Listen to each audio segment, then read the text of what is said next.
Hey guys, tonight we are easing into a very specific corner of the past, slipping through the veil of centuries to find ourselves standing, hypothetically speaking, in the chilly, echoing stone halls of a monastery in 14th century France. Imagine the thick, gray light filtering through narrow, arched windows, casting long, slow shadows that stretch and contract with the sun's crawl across the sky. You can almost feel the damp seeping up from the flagstone floor through your worn leather sandals. And the air carries a faint, persistent scent of old parchment, beeswax candles, and perhaps just a hint of stale incense.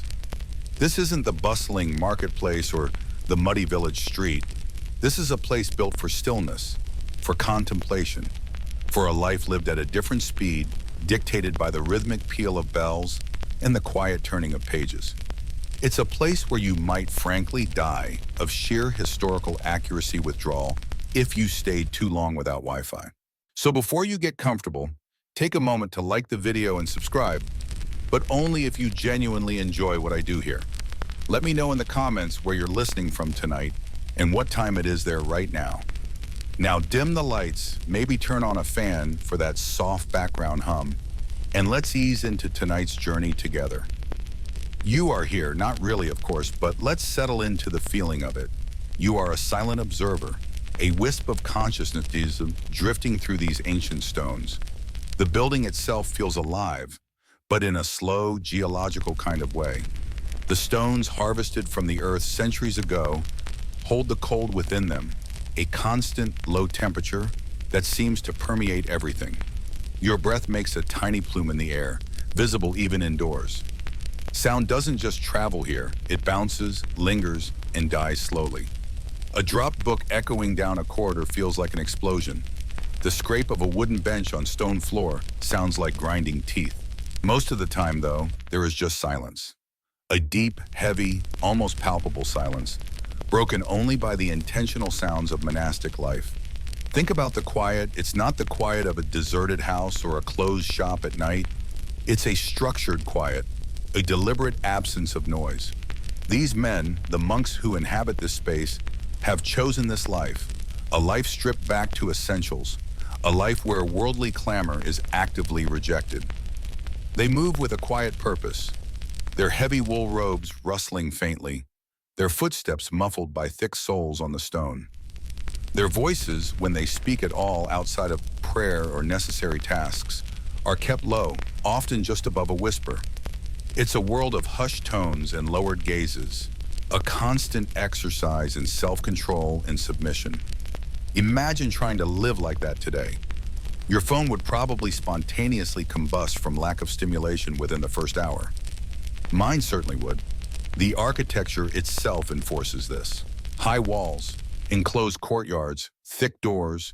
They don't just keep the outside world out, they trap the stillness within. The cloister, that covered walkway surrounding a central garden, is the heart of this physical quiet. It's where monks might walk in contemplation, pray individually, or read. The arcade arches frame the garden, a small patch of controlled nature, often with a well or fountain at its center. The sound of dripping water might be one of the few constant natural noises here, a gentle counterpoint to the stone silence. You walk along the path, your steps echoing softly under the vaulted ceiling. The air is cool and still. Even the scents change subtly. The damp earth of the garden, the slightly dusty smell of the stone, the faintest whiff of oil from the lamps used after dusk.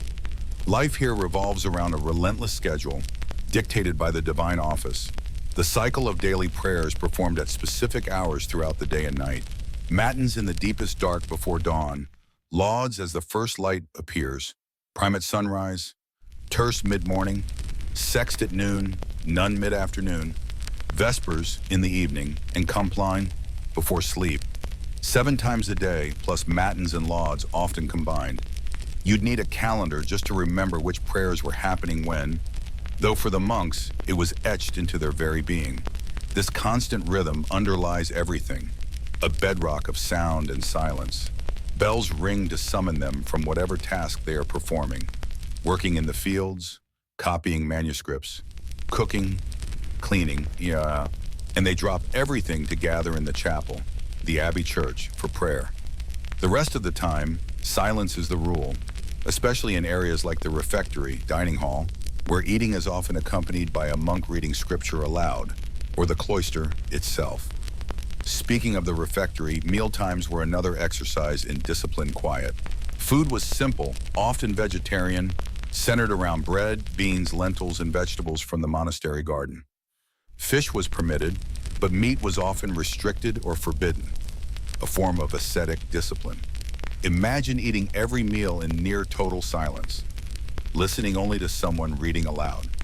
It's a far cry from your average family dinner or quick office lunch break, isn't it? No idle chatter, no complaining about the food, not out loud anyway. Just quiet consumption and spiritual instruction. You might get a small ration of ale or wine, but excess was frowned upon. It's hard to picture throwing a surprise party here, let's just say that. This austere lifestyle, the detachment from worldly comforts, the relentless schedule, the physical labor, because not all monks were scribes or scholars. Many worked the land or performed manual tasks. It was all designed to focus the mind and spirit on God. And in this focused, quiet environment, a different kind of activity flourished: the preservation and creation of knowledge. While much of Europe outside monastic walls was focused on survival, warfare, or trade, monasteries became accidental storehouses of learning. They copied texts, not just religious ones, but also works of classical literature, history, philosophy, and science, saving them from potential destruction and ensuring their survival through the turbulent early Middle Ages.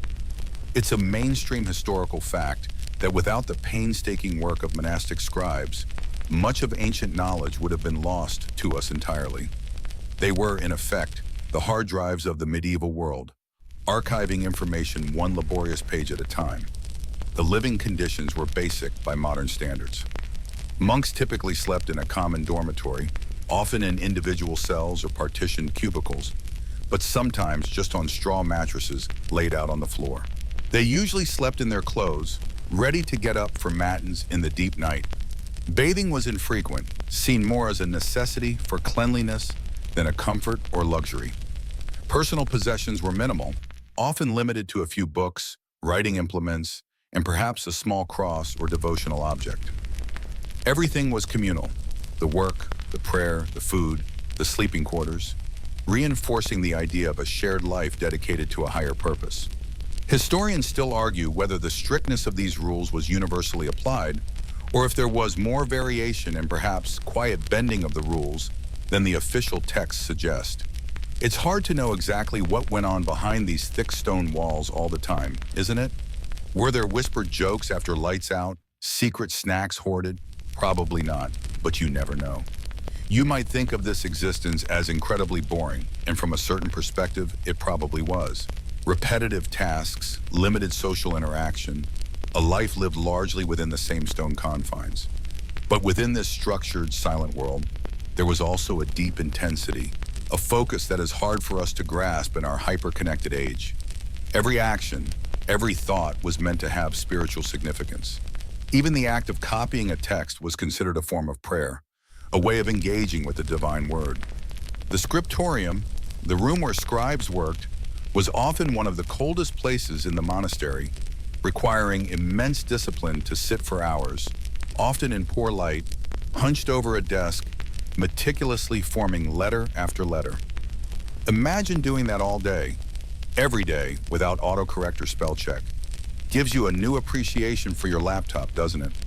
This wasn't just about personal salvation.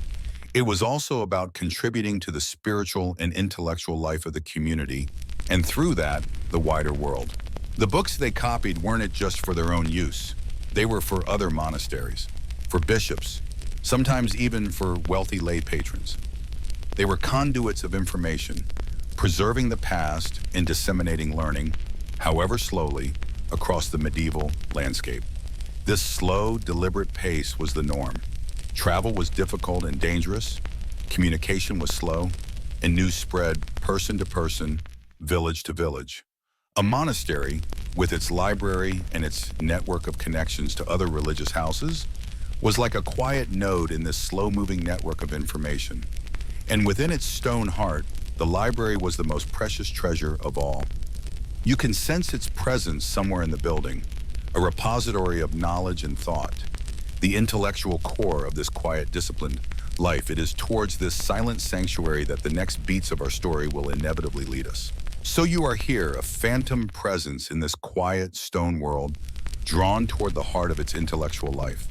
That heart, in a place dedicated to prayer and manual labor, resides within its library. Finding the library in a medieval monastery isn't like looking for the big library sign in a modern town square. It wasn't always a single grand room, though some larger abbeys did have impressive spaces. Often, especially in the earlier periods or smaller houses, the books might be kept in presses or chests within the cloister walk itself, or in a room directly adjacent to the scriptorium, the writing room. Imagine, if you will, finding this room. Perhaps it's upstairs, away from the damp of the ground floor. Perhaps it's tucked into a quiet corner where the light is best for reading during the day. You step inside and the air changes. It feels drier, perhaps cooler still than the rest of the monastery, a temperature carefully maintained year-round to protect the precious contents.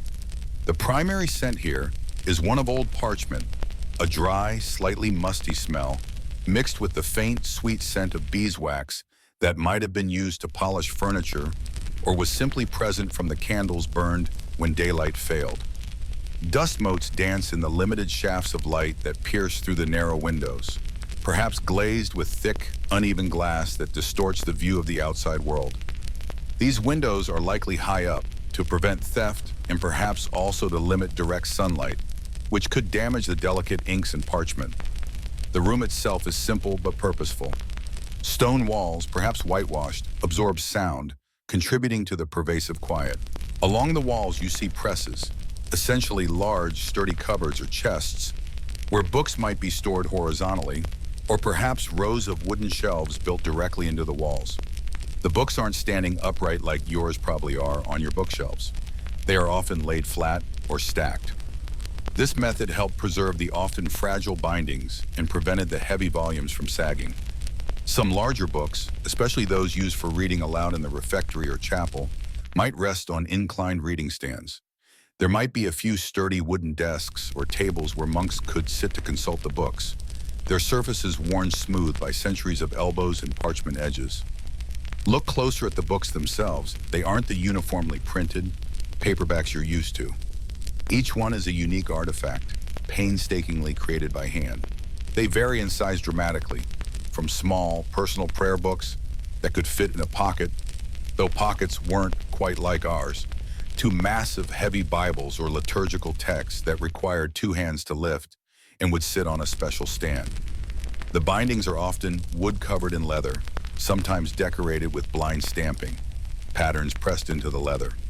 Some important or wealthy monasteries might even have bindings adorned with precious metals or jewels, though that would be exceptional and more common for display copies in the church rather than the working library. The texts within represent the accumulated knowledge and spiritual focus of the age. Of course, the vast majority are religious texts, multiple copies of the Bible, commentaries on Scripture by early church fathers like Augustine, Jerome, and Gregory the Great. These are the patristic writings often mentioned, lives of saints, sermons, and texts for performing the divine office in Mass. These form the core collection, the essential tools for monastic life and salvation. But alongside these, you'll find other types of works demonstrating the monastery's broader role as a custodian of learning. There are classical texts, works by ancient Roman authors like Virgil, Ovid, Cicero, Seneca, and sometimes Greek authors like Aristotle or Plato, though often in Latin translation, as knowledge of Greek was less common in Western Europe by the 14th century. These might be works of poetry, philosophy, rhetoric, or history. You might find copies of historical chronicles, detailing the lineage of kings or the history of the monastery itself in the local region. There could be works on natural history, medicine, based largely on ancient authorities like Galen and Hippocrates, astronomy, often tied to calculating the date of Easter, or even basic arithmetic. It's a mainstream historical fact that without the copying efforts undertaken in monasteries, Particularly during the early medieval period, many of these classical texts would have been lost to us forever during the collapse of the Western Roman Empire and the subsequent turbulent centuries. They were literally saving antiquity, one painstakingly copied sentence at a time. Imagine them as the world's most dedicated, slowest downloaders. Each book represents an immense investment of time, labor, and resources. Remember that parchment is made from animal skins: sheep, calves, goats. Preparing just one skin was a lengthy process of washing, stretching on a frame, scraping away hair and flesh, and then drying and smoothing. A large Bible could require dozens, even hundreds of skins. Then came the ink, made from soot, gall nuts, or mineral pigments, and the quires, folded sheets, had to be carefully ruled with lines for the text. Copying the text itself was incredibly slow, done with a quill pen made from a goose or swan feather. And then, perhaps, came illumination, the addition of decorated initials, borders, and miniature paintings, often using expensive pigments like lapis lazuli for blue or gold leaf. This could take months or even years for a single large book. Because of this incredible effort in quality, books were incredibly valuable. They were treasures far more precious than almost any other physical possession the monastery owned, perhaps rivaled only by sacred relics or important church plate. Acquiring a new book was a major event, often accomplished through painstaking copying within the monastery's own scriptorium, but also through exchange with other monasteries or through donations from wealthy patrons. A comprehensive library was a mark of prestige and learning, attracting scholars and providing the necessary resources for monks to deepen their understanding of scripture and other subjects. It wasn't just a storage room, it was the engine room of their intellectual and spiritual work. The atmosphere in this library room is one of deep, quiet reverence. Monks would come here to read, study, and meditate on the texts. The scratching of a quill, the soft rustle of parchment pages being turned, the occasional low murmur of a monk reading silently to himself. Reading silently was a skill that developed over time. Often people read aloud, even when alone. These were the sounds of knowledge being absorbed and processed. It's a level of quiet concentration that might feel unnervingly intense to you, used to the constant hum of background noise. Trying to focus like that today, you'd probably find yourself scrolling through TikTok within 5 minutes, right? A quirky detail you might notice is how some books were secured. To prevent theft, and remember these books were worth a fortune, important or frequently used volumes might be chained to the desks or shelves. The chain was long enough to allow the book to be lifted and read, but not removed from the room. This practice, known as chaining, was common in libraries from the medieval period well into the early modern era. Imagine trying to check out a library book today if it was literally chained to the desk. Holds would probably stack up for centuries. The contents of these libraries varied greatly depending on the monastery's size, wealth, and the specific interests of its abbots or leading scholars.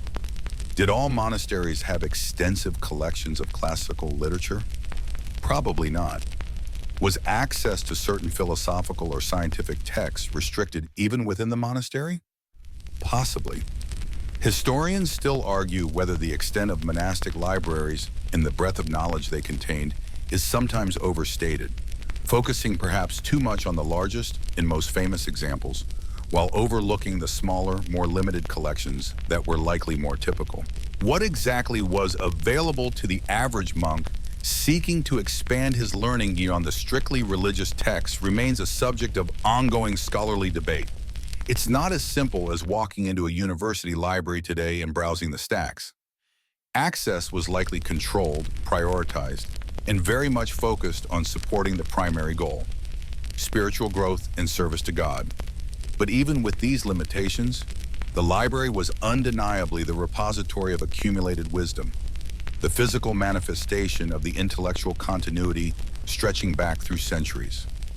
It held the words that shaped their faith, the stories that defined their history, and the fragile threads of ancient thought that connected them, however dimly, to worlds long gone. And within these pages, sometimes tucked away or subtly emphasized, lay not just accepted wisdom, but also ideas that could challenge, provoke, and perhaps even endanger the established order. It is the potential presence of these unsettling ideas, hidden amongst the comforting familiarity of Scripture and saints' lives, that begins to set the stage for the strange events to come. So you've explored the physical space, touched or imagined touching the heavy bindings, inhaled the scent of aged parchment and dust. You've seen the collection, a mix of the absolutely essential and the unexpectedly broad. But a library isn't just a static collection of objects. It's a living, breathing entity through the people who use it. In this monastery, that means the monks. Their daily life wasn't solely composed of endless rounds of prayer in the chapel and backbreaking labor in the fields or workshops. A significant, even central part of the monastic calling was the engagement with learning, the deep dive into texts, the cultivation of the inner life through reading and contemplation. This is where the library truly comes alive. Think about a monk's typical day. It's structured by the liturgical hours, periods of communal prayer spread throughout the day and night. But between these services, there were blocks of time dedicated to work, ora et labora, pray and work, as the Benedictine motto goes. And a crucial part of that work was lectio divina, divine reading or sacred reading. This wasn't like speed reading a novel or scanning emails. It was a slow, meditative process, involving reading a short passage of scripture or commentary, then meditating on it, praying about it, and contemplating its meaning. It was meant to nourish the soul, to allow the Word of God to penetrate deeply. Monks would often read aloud, even when alone. In an age before widespread literacy and silent reading was common, sounding out the words helped with comprehension and memorization. Imagine the quiet library room, or perhaps a carrel, a small private desk or cubicle, in the cloister walk near the library, punctuated by the soft murmuring of monks, each engrossed in their text, the words a low, steady hum in the background. It's a soundscape utterly alien to our modern world of earbuds and scrolling feeds. It's a world built on the spoken and the slowly absorbed written word. Beyond lectio divina, there was also scholarly study. While not all monks were scholars, many were, particularly in larger or more prominent abbeys. The monastery was a center of learning. Monks copied text in the scriptorium, a vital task we touched upon, but they also studied them. They learned Latin, the universal language of learning, and the church. They might study grammar, rhetoric, logic, the trivium, and arithmetic, geometry, astronomy, and music, the quadrivium. The 7 liberal arts that formed the basis of medieval education, carried forward from classical antiquity. Remember those classical texts in the library? This is where they fit in. The goal of this study, however, was almost always tied to spiritual or practical needs. Learning grammar helped them understand Scripture better. Logic helped them structure theological arguments. Astronomy helped calculate important dates like Easter. History provided examples of virtue or cautionary tales. Medicine offered ways to care for the sick within the monastery and its community. Knowledge wasn't pursued for its own sake in the way it often is today. It was a tool for serving God and understanding His creation. But even within this devout framework, intellectual life wasn't always serene. Monks were people with different personalities, levels of intelligence, and sometimes differing opinions. They debated points of theology, interpreting Scripture, or the writings of the Church Fathers. They discussed philosophical questions, trying to reconcile classical thought, like Aristotle's, with Christian doctrine. These debates could be lively, sometimes even heated. Think of it like your book club, but with eternal salvation on the line, and probably fewer snacks. The library, then, wasn't just a quiet sanctuary, it was also a potential arena of intellectual ferment. The sheer act of copying and preserving texts meant that monasteries held within their walls not just the official, approved doctrines, but also a wider range of ideas, some of which might be old, some new, and some potentially problematic. A quirky detail of monastic intellectual life is the existence of marginalia, notes, doodles, and comments written by monks in the margins of the texts they were copying or reading. These can range from mundane complaints about the cold or the difficulty of the work, "Oh, my hand," to personal reflections, jokes, or even critical comments on the text itself. These marginal scribbles offer fascinating, sometimes humorous, glimpses into the individual minds and daily lives of these medieval scholars and laborers, revealing that even in a highly disciplined environment, human nature and curiosity found ways to express themselves. Imagine leaving passive-aggressive sticky notes in a library book today. Same vibe, just in parchment. The potential for intellectual conflict arose from several sources. One was the sheer diversity of texts preserved. While the core was religious, the inclusion of classical works meant exposure to philosophies and worldviews that predated Christianity or offered alternative ways of thinking about ethics, politics, and the natural world. How do you reconcile Plato's ideas about forms with Christian theology? How do you use Aristotle's logic to understand the mysteries of faith? These were genuine intellectual challenges. Another source of potential friction came from new ideas emerging within the church itself or from outside it. The medieval period was dynamic, not static.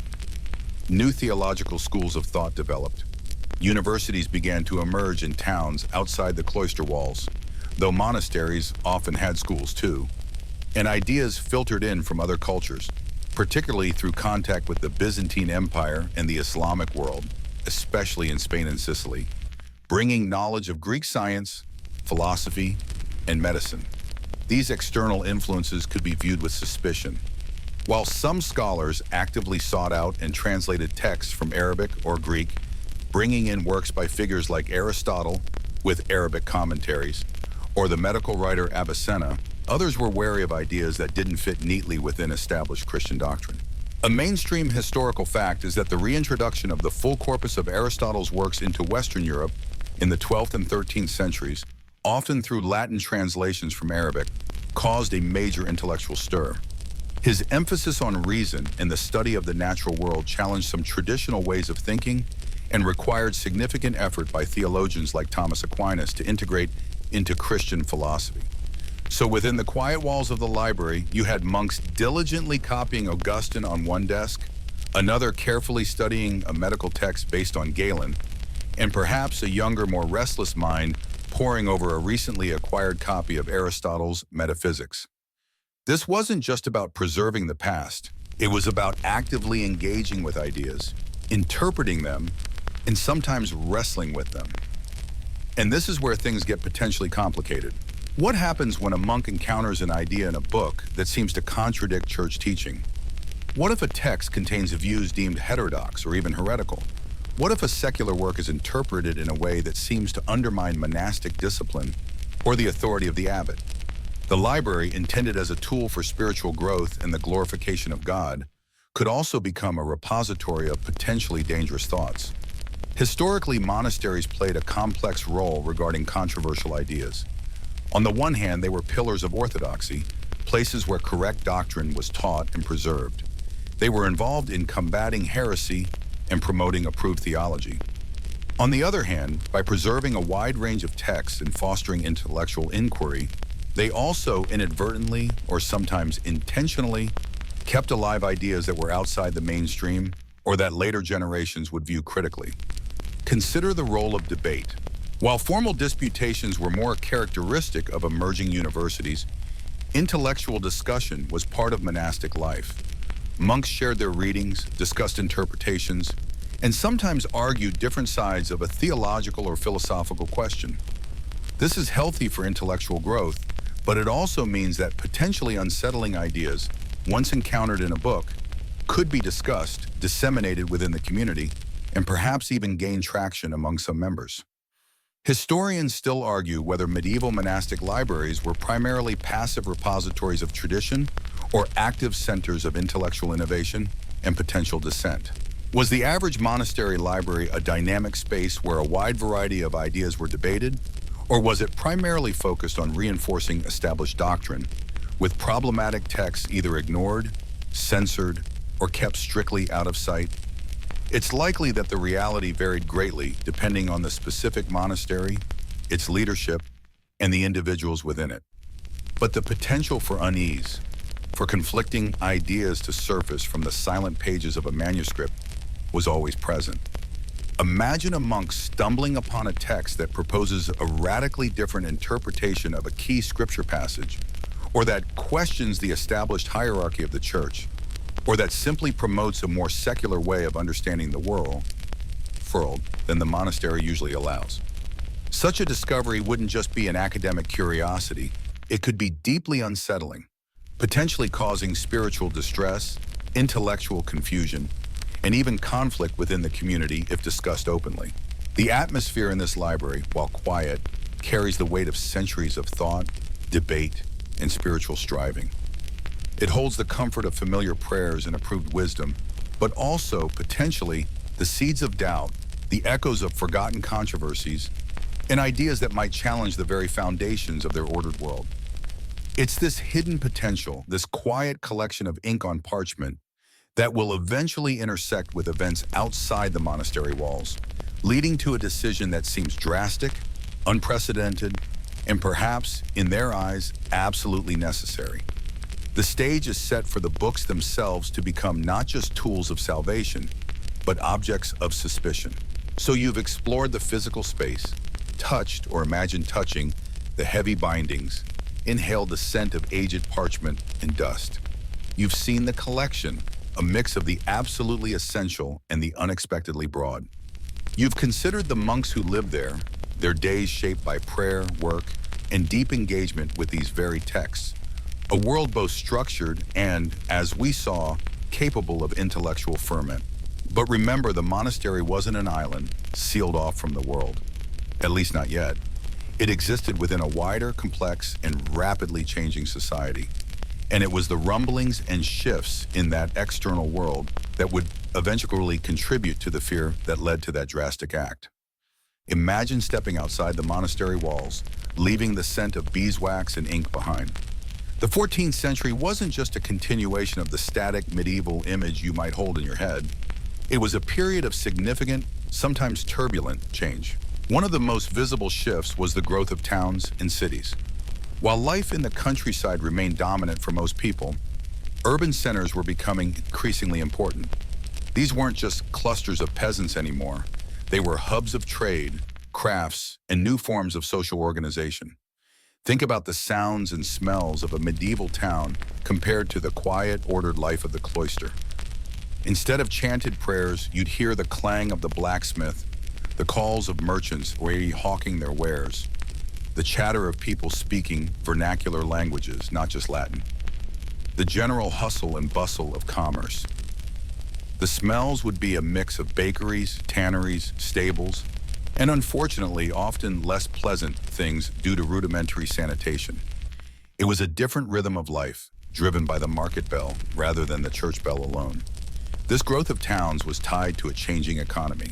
While land ownership remained a source of power, wealth was increasingly being generated through trade and manufacturing. A new class of merchants was gaining prominence, their influence growing alongside that of the traditional landed aristocracy. These merchants needed literacy, not just for spiritual reading, but for keeping accounts, writing contracts, and communicating across distances. This practical need for reading and writing meant that literacy was slowly spreading beyond the clergy and nobility to a wider segment of the population in urban areas. This rise of a more literate lay population, driven by commerce and civic life, had subtle but important implications. It meant that ideas, news, and even dissenting opinions could circulate more widely than before, even without the formal channels controlled by the church or the monasteries. Merchants traveled, bringing not just goods, but also information and perspectives from other regions. They might encounter different customs, hear new ideas, and even get their hands on written materials that weren't produced in the cloister scriptorium. Alongside this economic and social shift, the intellectual landscape was also changing. For centuries, monasteries had been the primary centers of learning in Europe. They preserved ancient texts, copied manuscripts, and provided education, largely focused on theology and the liberal arts within a religious framework. But beginning in the 12th century and accelerating into the 13th and 14th centuries, a new kind of institution emerged and rapidly gained importance: the university. Mainstream historical fact: the rise of universities like Paris, Bologna, Oxford, and others fundamentally altered the map of European intellectual life. These institutions were different from monastic schools. They weren't tied to a specific abbey and its internal rules. They were often chartered by kings or the Pope and had their own statutes. They brought together masters and students from different places, fostering debate and the systematic study of subjects like law, medicine, and philosophy, in addition to theology. In universities, the dominant method of learning was scholasticism, which involved rigorous logical analysis and disputation to reconcile classical philosophy, especially Aristotle, remember him from the library, with Christian theology. This was a more dynamic, argumentative style of learning than the quiet contemplation of lectio divina in a monastery. While monasteries continued to be centers of learning, the most cutting-edge intellectual developments and debates were increasingly happening in the universities, drawing some of the brightest minds away from the cloister. This created a subtle tension. Monasteries were the keepers of tradition, the preservers of older ways of thinking and copying texts by hand. Universities were the engines of new scholarship, using new methods, sometimes producing texts faster, though still by hand, through professional scribes, and engaging with a wider range of ideas, including those filtered through non-Christian sources. While there was interaction and overlap between monastic and university scholars, their worlds and priorities were distinct. The growing prominence of universities also meant that the church's intellectual authority was being exercised and debated in new arenas. Theology remained the queen of the sciences, but it was being discussed in lecture halls and public disputations, not just in monastic chapters or private study carrels. This more public, sometimes contentious intellectual environment meant that theological and philosophical ideas were potentially subject to wider scrutiny and debate than when they were primarily confined to the cloister. Adding to this sense of a world in flux were growing criticisms directed at the church itself. The 14th century was a time when many people, both lay and clerical, expressed dissatisfaction with various aspects of the ecclesiastical hierarchy. There were complaints about the wealth of the church, the perceived corruption of some clergy, including bishops and abbots, practices like simony, buying and selling church offices, and the general worldly concerns that sometimes seemed to overshadow spiritual duties. Monasteries, often major landowners and recipients of substantial donations over centuries, were not immune to these criticisms. Their wealth, their exemption from certain taxes or feudal obligations, and the comfortable lifestyle enjoyed by some abbots and monks became targets for those who advocated for reform or simply resented the church's power and privilege. This external critique created an atmosphere where the traditional role and authority of monasticism were subtly or not so subtly being questioned by people outside their walls. A quirky tidbit that illustrates this changing dynamic. While monks were primarily copying religious and classical texts, the rise of the merchant class led to an increased demand for different kinds of practical literature, manuals on trade, navigation guides, histories written in vernacular languages, even early forms of secular literature and poetry.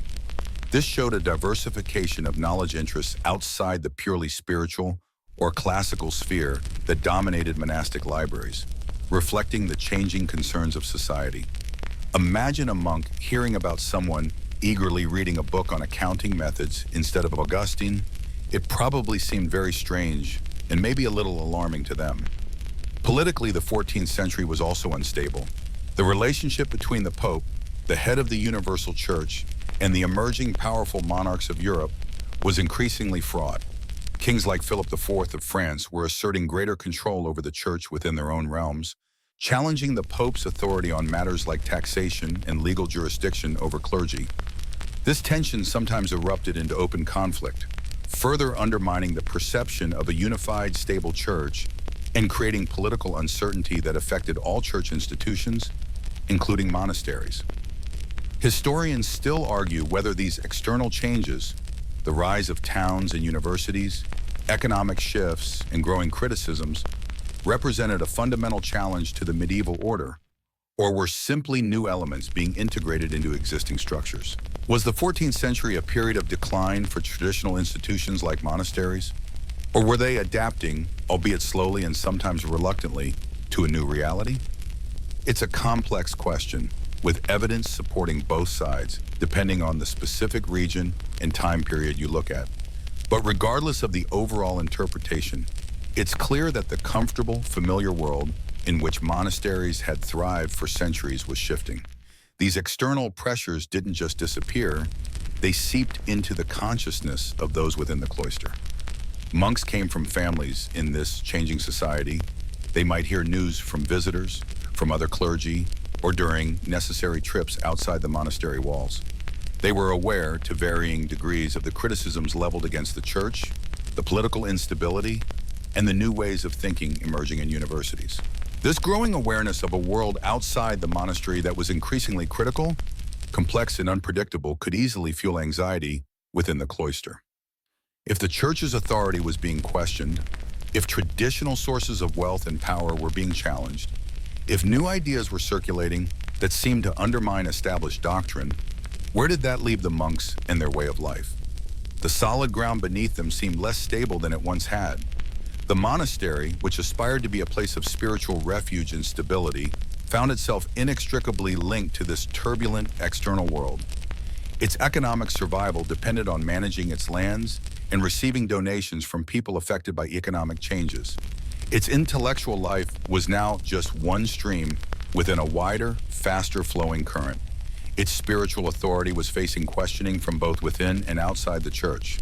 This external unease created a climate where fear could take root. Fear of change, fear of loss of status, fear of criticism, and perhaps most importantly, fear of ideas that seemed to challenge the very foundations of their faith in their institution. This wasn't just abstract anxiety, it was a growing sense that the world was becoming a more dangerous place, not just physically, but intellectually and spiritually. And where were the tools to understand and combat these perceived dangers stored? In the library, the very place meant to contain wisdom and guide souls now held texts that might be seen through the lens of this external fear. The stage is being set. You have the internal world of the monastery, its routines, its library, its intellectual life, and its potential for encountering challenging ideas. You have the external world, a swirling mix of growing towns, new economies, universities, political tension, and increasing criticism of the church. These two worlds were not separate, they were interacting, and the pressures from outside were creating a sense of vulnerability and anxiety within the seemingly stable walls of the cloister. And that anxiety, that fear, needed something tangible to latch onto, something to blame, or something to control. And as the world outside grew more uncertain, the potential for the contents of the library to be seen not just as sources of wisdom, but as potential sources of danger, grew with it. The murmurs of discontent in society were slowly, subtly becoming whispers of suspicion directed towards knowledge itself. So the external world was churning, right? Towns were growing, money was talking louder, universities were buzzing, and criticisms of the church were becoming less like polite murmurs and more like, well, actual complaints you couldn't ignore. You felt this unease pressing in on the monastery walls, a sense that the familiar, ordered universe was coming a little bit undone at the seams. But those weren't the only pressures.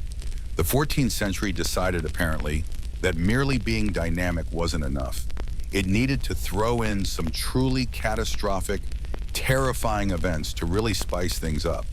And spice things up it did, in the way that throwing a grenade into a teacup would spice things up. Let's start with the big one, the absolute heavyweight champion of 14th century trauma, the Black Death.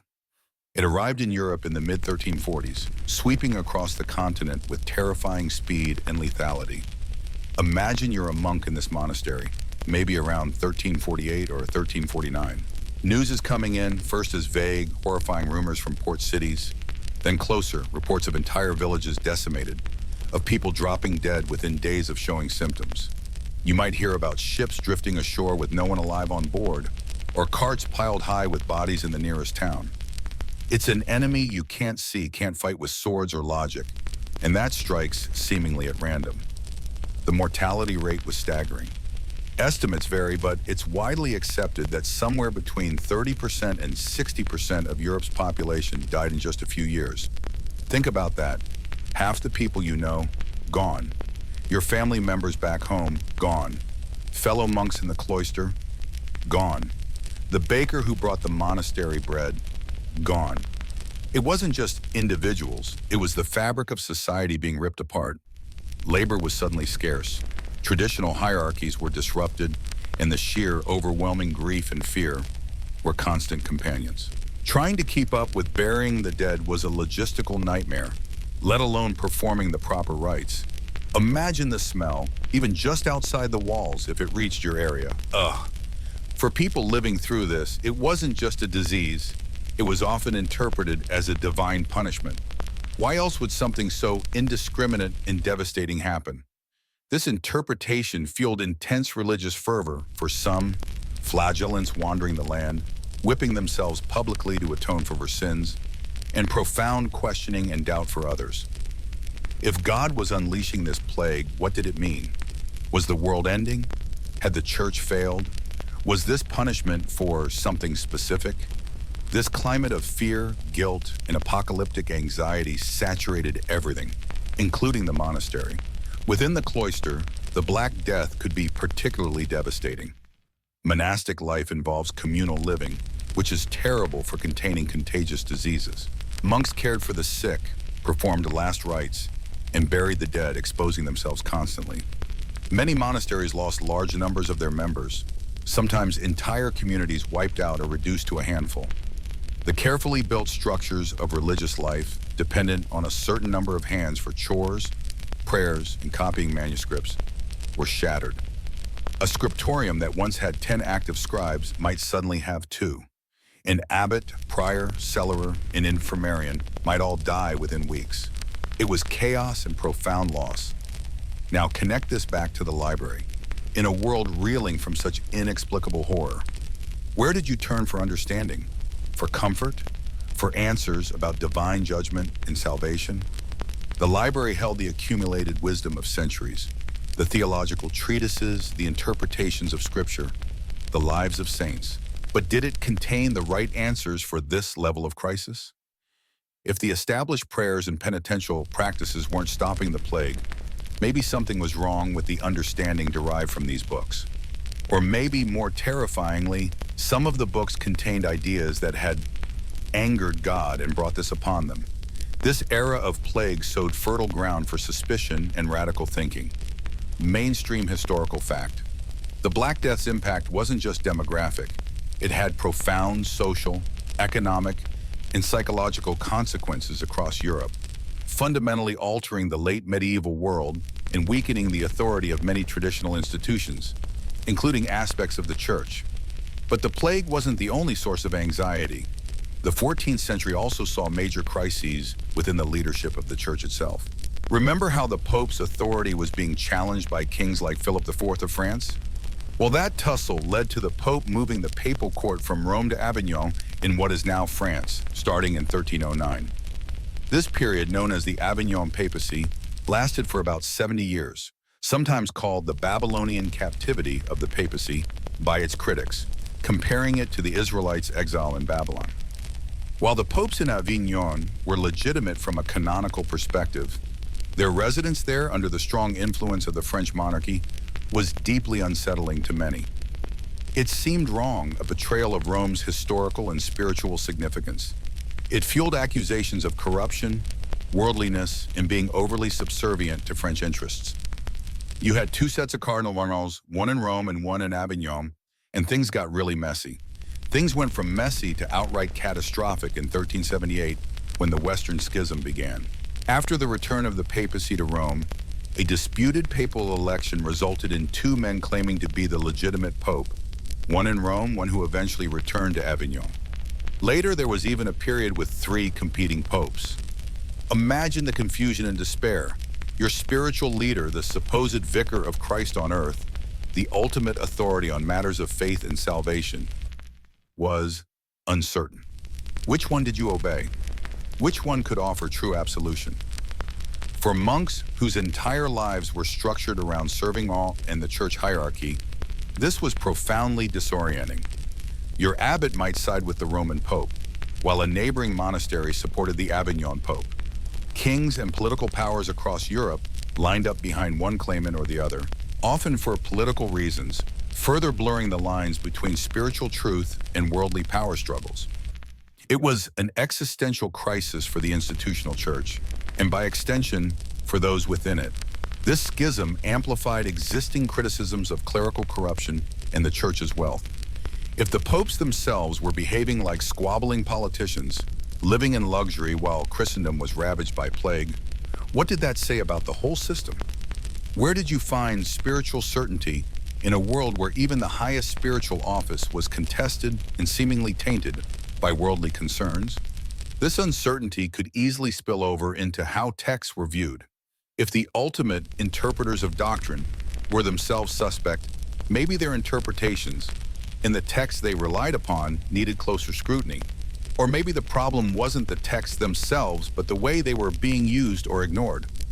Doubt in the leadership could easily translate into doubt about the established ways of understanding faith, which were, of course, largely based on the contents of the library. Adding another layer to this volatile mix were the stirrings of what would later become major heresies. While figures like John Wycliffe in England or John Hus in Bohemia are more prominent later or elsewhere, the 14th century saw earlier movements and individuals questioning aspects of church doctrine and practice. These weren't just marginal figures. Some were academics, former clergy, or influential preachers whose ideas gained traction among lay people, disillusioned with the established church. These emerging heresies often focused on areas like the authority of the Pope, the nature of the sacraments, especially the Eucharist, the role of the clergy, and the importance of Scripture in vernacular languages. Ideas like the priesthood of all believers or challenging the necessity of intermediaries between God and man struck at the heart of the church's structure and the clergy's unique status. From the perspective of the monastery, these were dangerous, potentially soul-destroying ideas. Heresy wasn't just a different opinion, it was seen as a fundamental error that could lead people to eternal damnation. It was a spiritual plague, potentially more insidious than the Black Death. And where might these dangerous ideas come from? They could be preached by wandering friars, sometimes seen as rivals to monks, spread through conversations in towns, or more worryingly, derived or supported by misinterpretations of existing texts. Imagine the fear. Could a seemingly innocuous text in the library, maybe a philosophical work or an obscure theological argument, be twisted or misunderstood in a way that fed these dangerous ideas? Could the very tools of knowledge, the books they were sworn to preserve and study, become vectors for spiritual infection? The external threat of heresy made the internal contents of the library seem potentially risky. A quirky tidbit related to the fear of heresy in books. During this period, the practice of physically mutilating or destroying books deemed heretical became more common. This wasn't just about stopping the spread of ideas. It was a symbolic act of purifying the intellectual landscape and destroying the physical vessel of spiritual error. Sometimes this involved burning, other times scraping out passages, or even tearing pages. The idea that books could be physically dangerous, needing destruction, was in the air. Furthermore, the 14th century was rife with social unrest and conflict. Peasant revolts, like the Jacquerie in France or the Peasants' Revolt in England, both later in the century, erupted periodically, often fueled by economic hardship after the plague, resentment of noble or clerical privilege, and a general sense of things being fundamentally unjust. Monasteries, as large landowners, were often direct targets of peasant anger and violence. Their wealth and tax exemptions made them symbols of the very power structures the rebels despised. Wars were also constant. The 100 Years' War between England and France began in the mid-1330s, ravaging large swaths of the French countryside where many monasteries were located. Armies, whether your own side or the enemy, were often undisciplined and prone to looting, pillaging, and violence against civilians and church institutions. Monasteries were relatively wealthy targets, and their isolation could make them vulnerable. Living with the constant threat of war, banditry, and social upheaval added another layer of fear and insecurity. The strong walls of the monastery offered some protection, but not immunity, and this external violence could feed into a general sense of societal breakdown, reinforcing the idea that the world was becoming a more dangerous, unpredictable place, where established rules and orders were breaking down. Historians still argue whether these crises Plague, schism, heresy, war, social unrest caused a fundamental crisis of faith among the general population, or merely intensified existing anxieties and spurred calls for reform within the church? Did people stop believing, or did they simply become more critical of the institution and its leaders? It's likely a mix of both, varying greatly from person to person and region to region. But what is undeniable is that the cumulative effect of these events created an environment of profound fear, uncertainty, and a search for scapegoats or solutions in a world that felt like it was spinning out of control.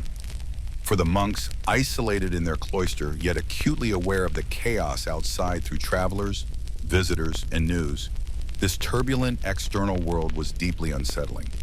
It challenged their faith, their understanding of God's plan, the authority they relied on, and even their physical safety and economic stability.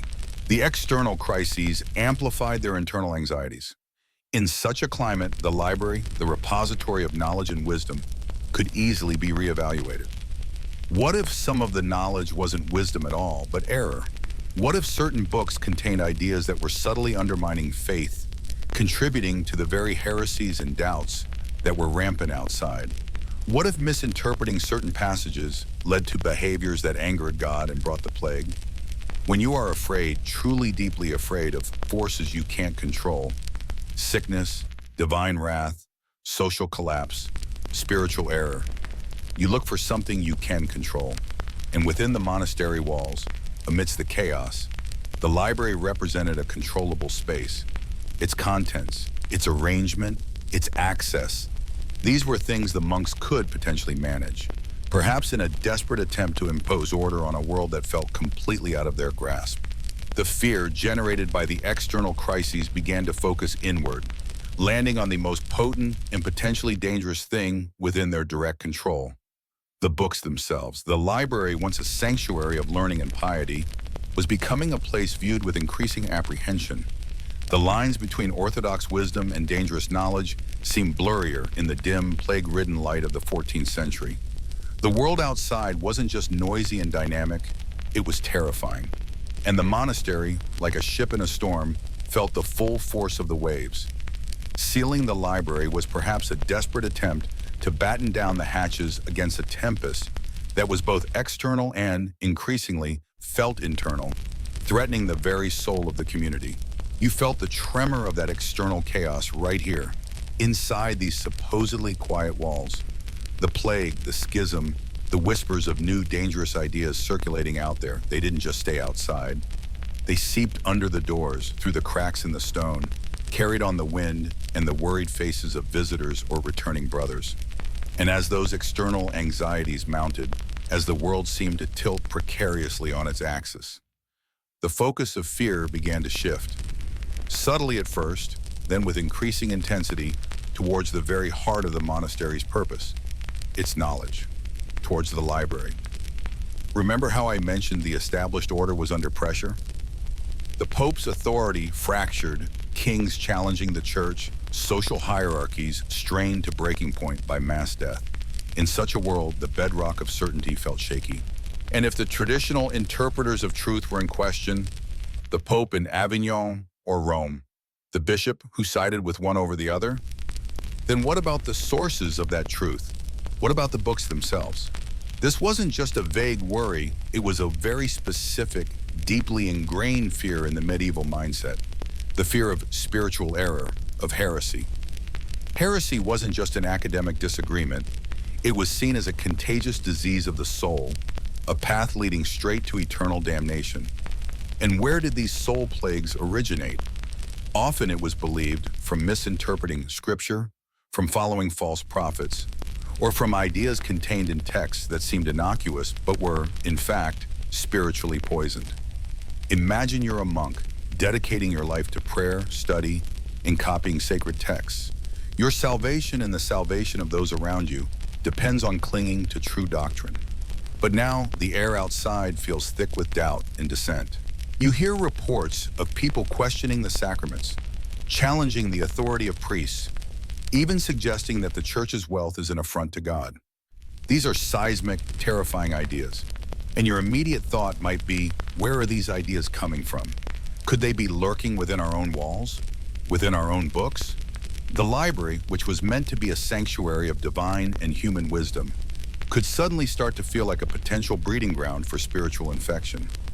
A manuscript that had been copied centuries ago, perhaps a philosophical treatise or a commentary on scripture from a less well-known theologian, might suddenly be viewed with suspicion. Did it contain arguments that, in retrospect, seemed to echo the dangerous ideas now circulating?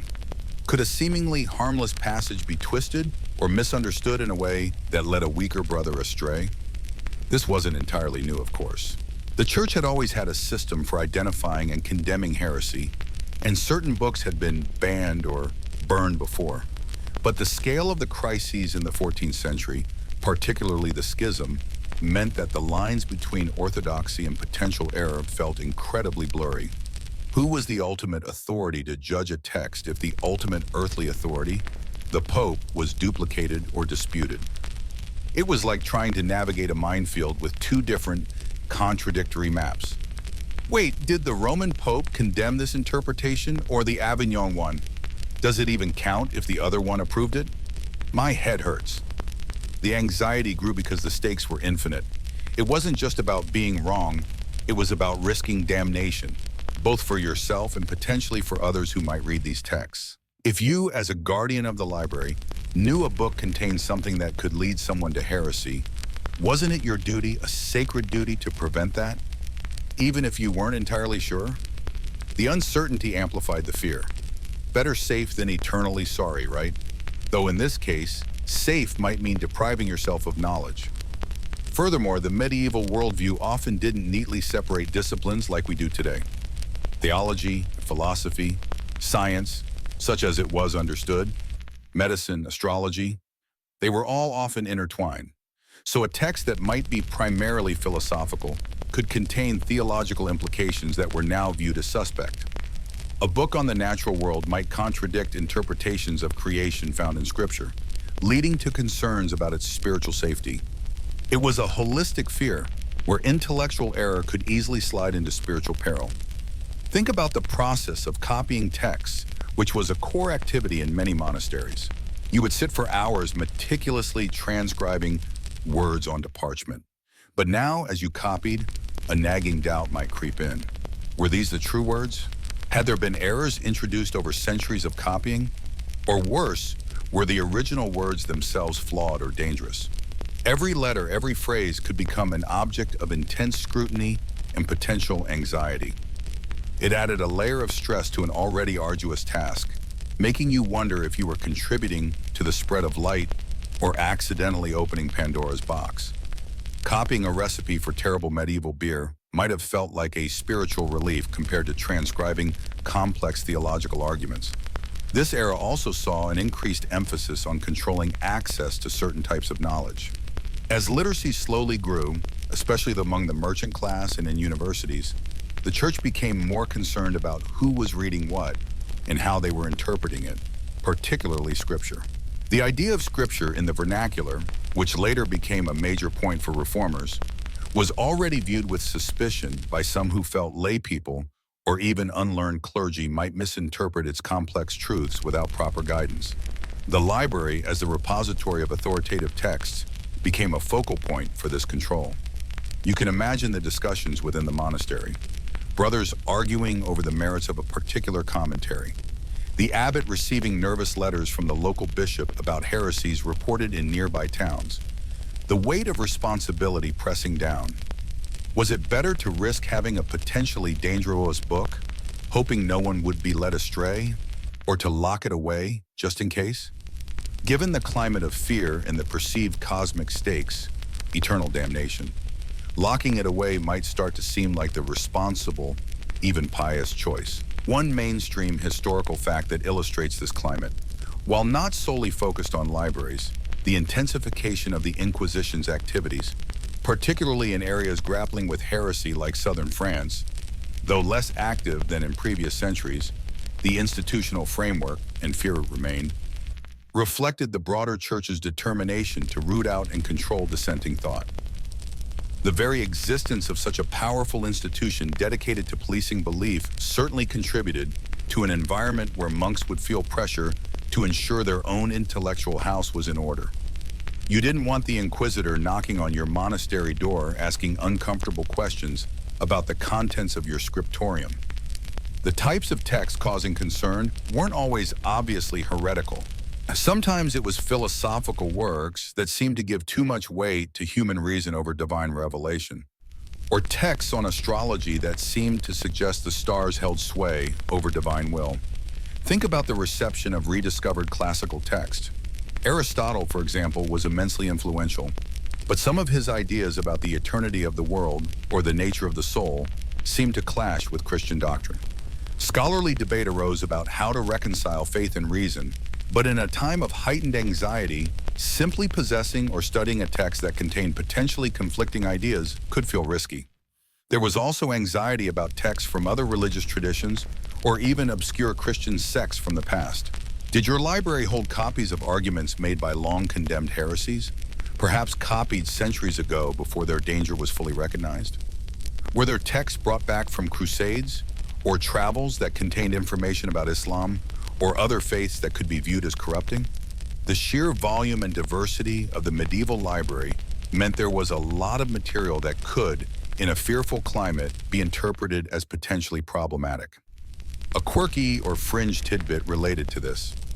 Medieval manuscripts sometimes contain marginalia, notes in the margins, where a scribe or reader has added comments directly refuting a point made in the main text, essentially arguing with the book itself. In this period, you might find marginal notes that aren't just clarifying, but actively condemning a passage, labeling it as erroneous or dangerous. It's like someone live tweeting their disapproval of a historical text, only with quill and ink. And the potential consequence being not just being ratioed, but actual spiritual peril. Imagine writing, this is heretical garbage next to a theological argument. Historians still debate whether the intellectual restrictions and anxieties of this period stifled genuine scholarly inquiry, or if they merely channeled it into avenues deemed acceptable by the church. Did the fear of heresy prevent monks from exploring new ideas? Or did it force them to become more rigorous and subtle in their theological arguments, finding ways to reconcile seemingly conflicting ideas within an orthodox framework? There's no simple answer, and it likely varied greatly depending on the specific monastery, the abbot's disposition, and the particular intellectual interests of the brothers. But for your monastery, facing the combined pressures of plague, schism, and the growing external and internal fear of heresy, the sheer potential for danger within the library's walls became a very real concern. It wasn't just about protecting valuable manuscripts from physical harm. It was about protecting souls from spiritual harm.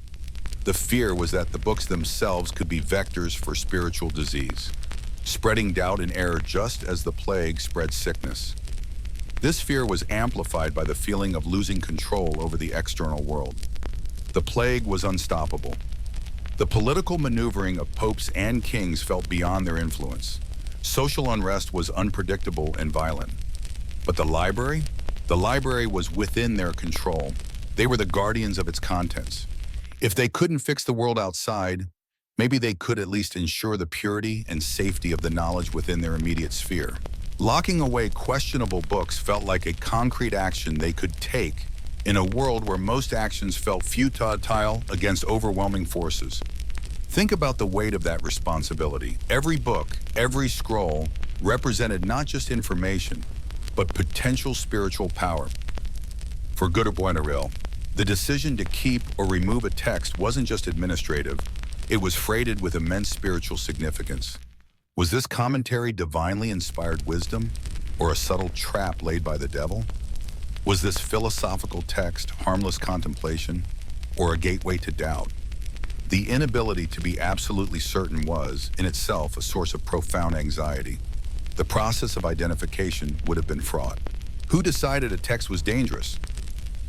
Titus, the abbot, a council of senior monks? Did they rely on lists of condemned books issued by higher authorities, which during the schism might be confusingly issued by competing authorities? Or did they make their own judgments based on their reading and theological understanding? This internal process would have created tension and debate within the community. Brother Thomas might argue a text was a harmless philosophical exploration, while Brother John saw clear paths leading to heretical conclusions. Honestly, Thomas, did you even read the part about the prime mover? It's basically paving the way for people to believe in gas and natural causation. The physical act of sealing the library when it happened wasn't just about putting a lock on a door. It was a symbolic act. It represented an attempt to create a barrier, not just against thieves or external disturbances, but against the insidious spread of dangerous ideas that were felt to originate or at least be housed within those walls. It was an admission that the guardians of knowledge were now afraid of the knowledge itself. This isn't to say the monks were ignorant or anti-intellectual. Far from it. Their lives were devoted to study. But the crisis of the 14th century forced a reevaluation of what constituted safe, salvific knowledge in a world that seemed to be collapsing.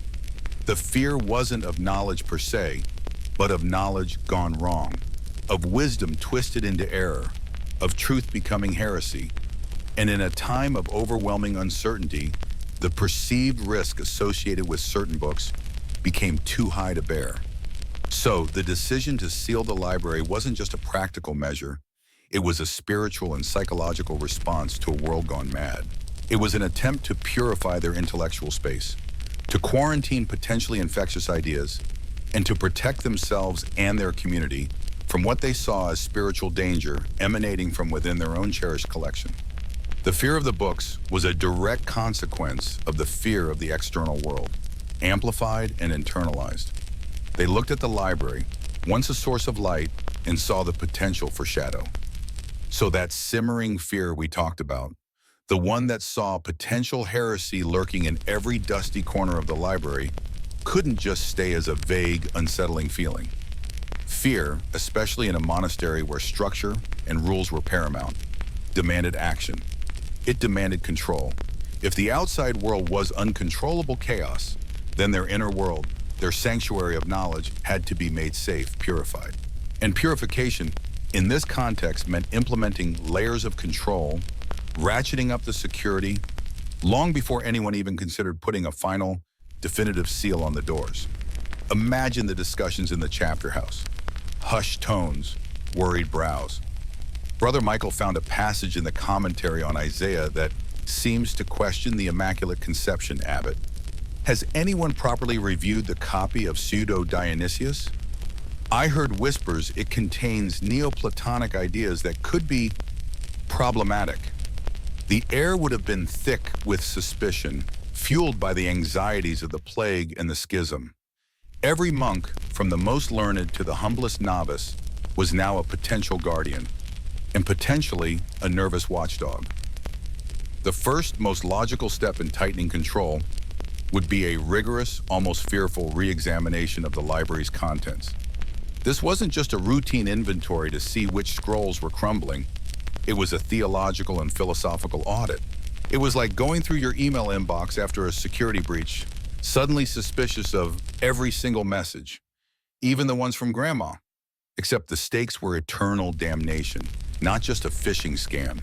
They would likely have initiated a process of detailed cataloging, but with a new anxious lens. Existing catalogs, if they had them, and many larger monasteries did, would be reviewed. Were they detailed enough?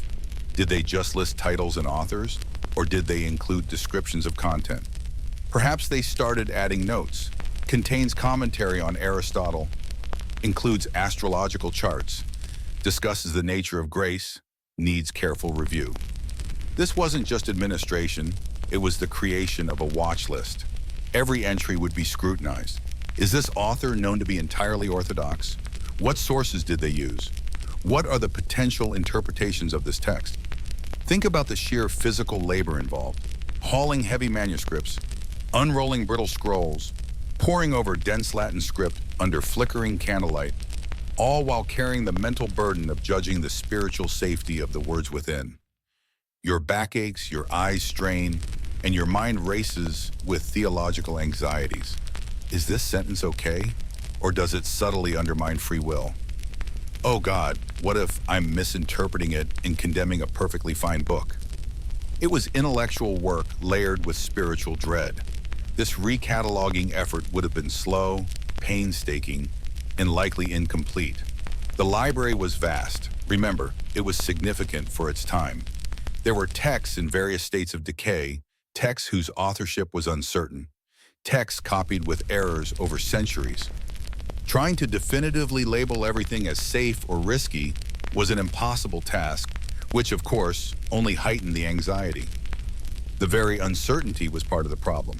If you couldn't be sure a book was safe, maybe it was safer to assume it wasn't. Following the inventory and fearful recataloging came the restriction of access. The open door policy, if one had ever truly existed, access was always somewhat controlled, would have ended. Entry to the library might now require explicit permission from the abbot or the prior. Perhaps only senior trusted monks were allowed in, deemed more theologically robust and less likely to be led astray. Junior monks eager to learn might find themselves suddenly shut out from vast swathes of knowledge, allowed access only to approved basic texts deemed spiritually milk rather than potentially poisoned meat. Imagine being a young, intellectually curious monk, excited by the prospect of delving into ancient philosophy or obscure theological debates, only to find the door to that knowledge suddenly locked, or a stern senior telling you, that book, oh no, brother, that's complicated. Best stick to the Gospels for now. Frustration and perhaps a different kind of fear, the fear of ignorance, would have set in. But the prevailing fear was of spiritual contamination, and in that climate, limiting exposure felt like a necessary precaution. Access might also have become stratified. Some sections of the library deemed less problematic, perhaps the books of hours, psalters, basic biblical texts, the writings of universally accepted church fathers like Augustine or Jerome, might remain relatively accessible. But other sections, philosophy, non-Christian texts, anything even remotely controversial, perhaps older texts whose origins were unclear, would be placed under tighter lock and key. Separate chests, locked cupboards within the library itself. Physical barriers mirroring the intellectual anxiety. Then came the difficult, agonizing process of identifying specific texts for removal or isolation. This wasn't a decision made lightly. These books were often beautiful objects, painstakingly copied and represented accumulated wisdom. But the fear of their potential harm outweighed their value as mere physical objects, or even sources of potentially dangerous ideas. What criteria were used? Known heretical authors. Any texts attributed to individuals or groups previously condemned by the church, like the Cathars or early Gnostics, or followers of specific philosophical heresies. Texts challenging authority. Anything that questioned the Pope's power, the hierarchy of the church, or the validity of sacraments. Texts contradicting doctrine. Philosophy or science that seemed to directly contradict established theological truths, like Aristotle's idea of an eternal world conflicting with creation ex nihilo. Texts from other religions. Writings on Judaism, Islam, or pagan philosophy viewed not just as different, but potentially corrupting or containing dangerous errors. Texts with errors. Surprisingly, sometimes texts were deemed problematic simply because they contained too many copying errors. This could be seen not just as sloppiness, but as potentially distorting the original true meaning, and thus leading people astray. It's like saying a blurry low-res photo of a religious icon is spiritually dangerous because you can't quite make out the details. Once identified, these books weren't necessarily burned immediately, though that happened elsewhere. Here the focus seems more on containment. They were more likely removed from the general collection, packed away in separate chests, perhaps stored in a less accessible part of the monastery, like a treasury vault, or even a forgotten cellar. Segregated, quarantined, out of sight, out of mind, and crucially, out of the hands of potentially susceptible readers. Imagine the scene, monks carefully, perhaps sadly, lifting heavy volumes, wrapping them in cloth, carrying them down winding stone stairs to a dark, damp room. Each book placed in a chest felt like a small death, a severing of a link to knowledge, but also perhaps a small act of salvation, protecting the community from unseen spiritual peril. The creak of the chest lid closing, the thud as it was locked, sounds heavy with responsibility and fear. A mainstream historical fact relevant here is the gradual development of lists of prohibited books within the church. While the formal Index Librorum Prohibitorum came much later, 16th century, the concept of identifying and suppressing texts deemed dangerous or heretical was present throughout the Middle Ages. Various church councils and individual bishops or popes would condemn specific works or authors. These local monastic efforts to remove books were part of this broader evolving tradition of intellectual control and censorship driven by concerns about maintaining doctrinal purity. They were implementing, on a micro level, practices that existed at a macro level. This process of selection and removal must have been fraught with difficulty and internal debate. One monk's profound philosophical treatise was another's dangerous gateway to heresy. The criteria weren't always clear-cut, and interpretations of texts varied. Who was qualified to make these judgments? Did they rely on external pronouncements, which during the schism might be conflicting, or did they try to apply their own theological understanding, risking error themselves? There would have been resistance too, even if quiet. Monks who were genuinely dedicated scholars, who saw value in philosophical inquiry or understanding other cultures, would have resented seeing valuable texts locked away or removed. They might have argued for the importance of studying these texts to refute their errors rather than simply suppressing them. But in a climate dominated by fear and a conservative instinct to protect souls, the voices arguing for caution and containment likely won out. It's hard to argue for open inquiry when people are whispering about eternal hellfire just down the hall. A quirky or fringe tidbit about medieval manuscripts is the practice of expurgation. Instead of removing an entire book, sometimes scribes or later censors would cross out or erase specific words, sentences, or even entire paragraphs deemed problematic within an otherwise acceptable text. You can find manuscripts where lines have been drawn through passages, sometimes with a note like "vacat," it is empty, or a brief explanation of why it was removed. This is like trying to censor the internet by drawing a line through offending words on your screen, leaving the rest of the page visible but scarred. In this monastery's process, they might have initially tried expurgation before deciding full removal was necessary for some texts. Just cross out that bit about the universe being eternal, Brother Giles. No, wait, the whole chapter seems dodgy. Just put it in the bad box. Historians still debate the extent to which these measures, both at the monastic level and the broader church level, actually succeeded in preventing the spread of dissenting ideas. Did locking away books truly stop monks from encountering these concepts through other means? Conversations with travelers, discussions with scholars from outside the monastery, or even through less controlled texts? Or did it simply create a black market for forbidden knowledge, making these restricted ideas even more alluring? It's possible that attempting to suppress certain texts inadvertently drew more attention to them or fostered a quiet resentment that manifested in other ways. Consider the practical challenges: ensuring all copies were found, preventing monks from secretly accessing the restricted areas, dealing with texts that were only partially problematic. It was an ongoing, exhausting effort, requiring constant vigilance. The library, instead of being a place of peaceful contemplation and study, became a site of anxiety and policing. This heightened security, this fear-driven cataloging, the restricting of access, the selective removal of texts, these weren't just administrative changes. They were symptoms of the deep spiritual and intellectual crisis gripping the monastery. The books, once seen primarily as vessels of truth and tools for salvation, were now viewed with suspicion, potential carriers of spiritual disease. The library, once a source of light, was perceived to contain shadows that needed to be contained. But these measures, while significant and disruptive, ultimately proved insufficient.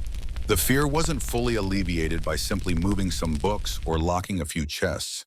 The external pressures didn't disappear, and the internal anxieties persisted. The very difficulty and potential incompleteness of this process likely reinforced the feeling that the threat was pervasive and hard to control. If they couldn't be sure they had found all the dangerous books, if they couldn't completely prevent access, then the threat remained. This escalating sense of an uncontainable intellectual and spiritual danger, despite the measures taken, built towards a more drastic, more absolute solution. A solution that went beyond restriction and removal towards total, albeit temporary, isolation. The decision to seal the entire collection was born out of the failure of these preliminary steps to fully quell the pervasive fear that the knowledge itself had become too dangerous to live with. It wasn't just about some books being risky, it was the potential for risk lurking anywhere within those walls that ultimately drove the final dramatic action. You've gone through the meticulous process, haven't you? You felt the dust on your hands, squinted at the fading ink, wrestled with the thorny theological questions these books posed. You've helped identify the suspects, moved the potentially dangerous volumes to segregated storage, maybe even tried scratching out the most egregious lines, like a medieval editor wielding a very pointy quill. You locked chests, you restricted access, you tried every logical, incremental step to contain the perceived infection within the library walls. And yet, the fear, that cold, creeping dread, didn't just linger. It intensified. Think of it like a bad cough that just won't go away. You try cough drops, you try tea, you try ignoring it, but it just gets worse, settling deep in your chest, making it hard to breathe. The monastery's fear wasn't just about a few problematic coughs. It felt like a full-blown, contagious pneumonia threatening to choke the spiritual life out of the entire community. Every hushed conversation about a questionable passage, every worried glance toward the library door, every sermon that seemed to subtly warn against intellectual pride or the dangers of too much inquiry, it all fed into the growing sense of panic. The partial measures failed because the source of the anxiety wasn't just specific books. It was the potential for danger inherent in knowledge itself, or at least in unchecked, unsupervised, and potentially misinterpreted knowledge during a time of profound instability. The Black Death had shaken their understanding of God's favor in the world's order. The papal schism had fractured the very foundation of church authority, making it harder than ever to know who to trust, which pronouncements were truly authoritative. In such an environment, the library, a repository of centuries of thought and debate, could easily be seen not just as a source of truth, but also a breeding ground for error, doubt, and ultimately, heresy. The logic, twisted by fear and desperation, became something like this.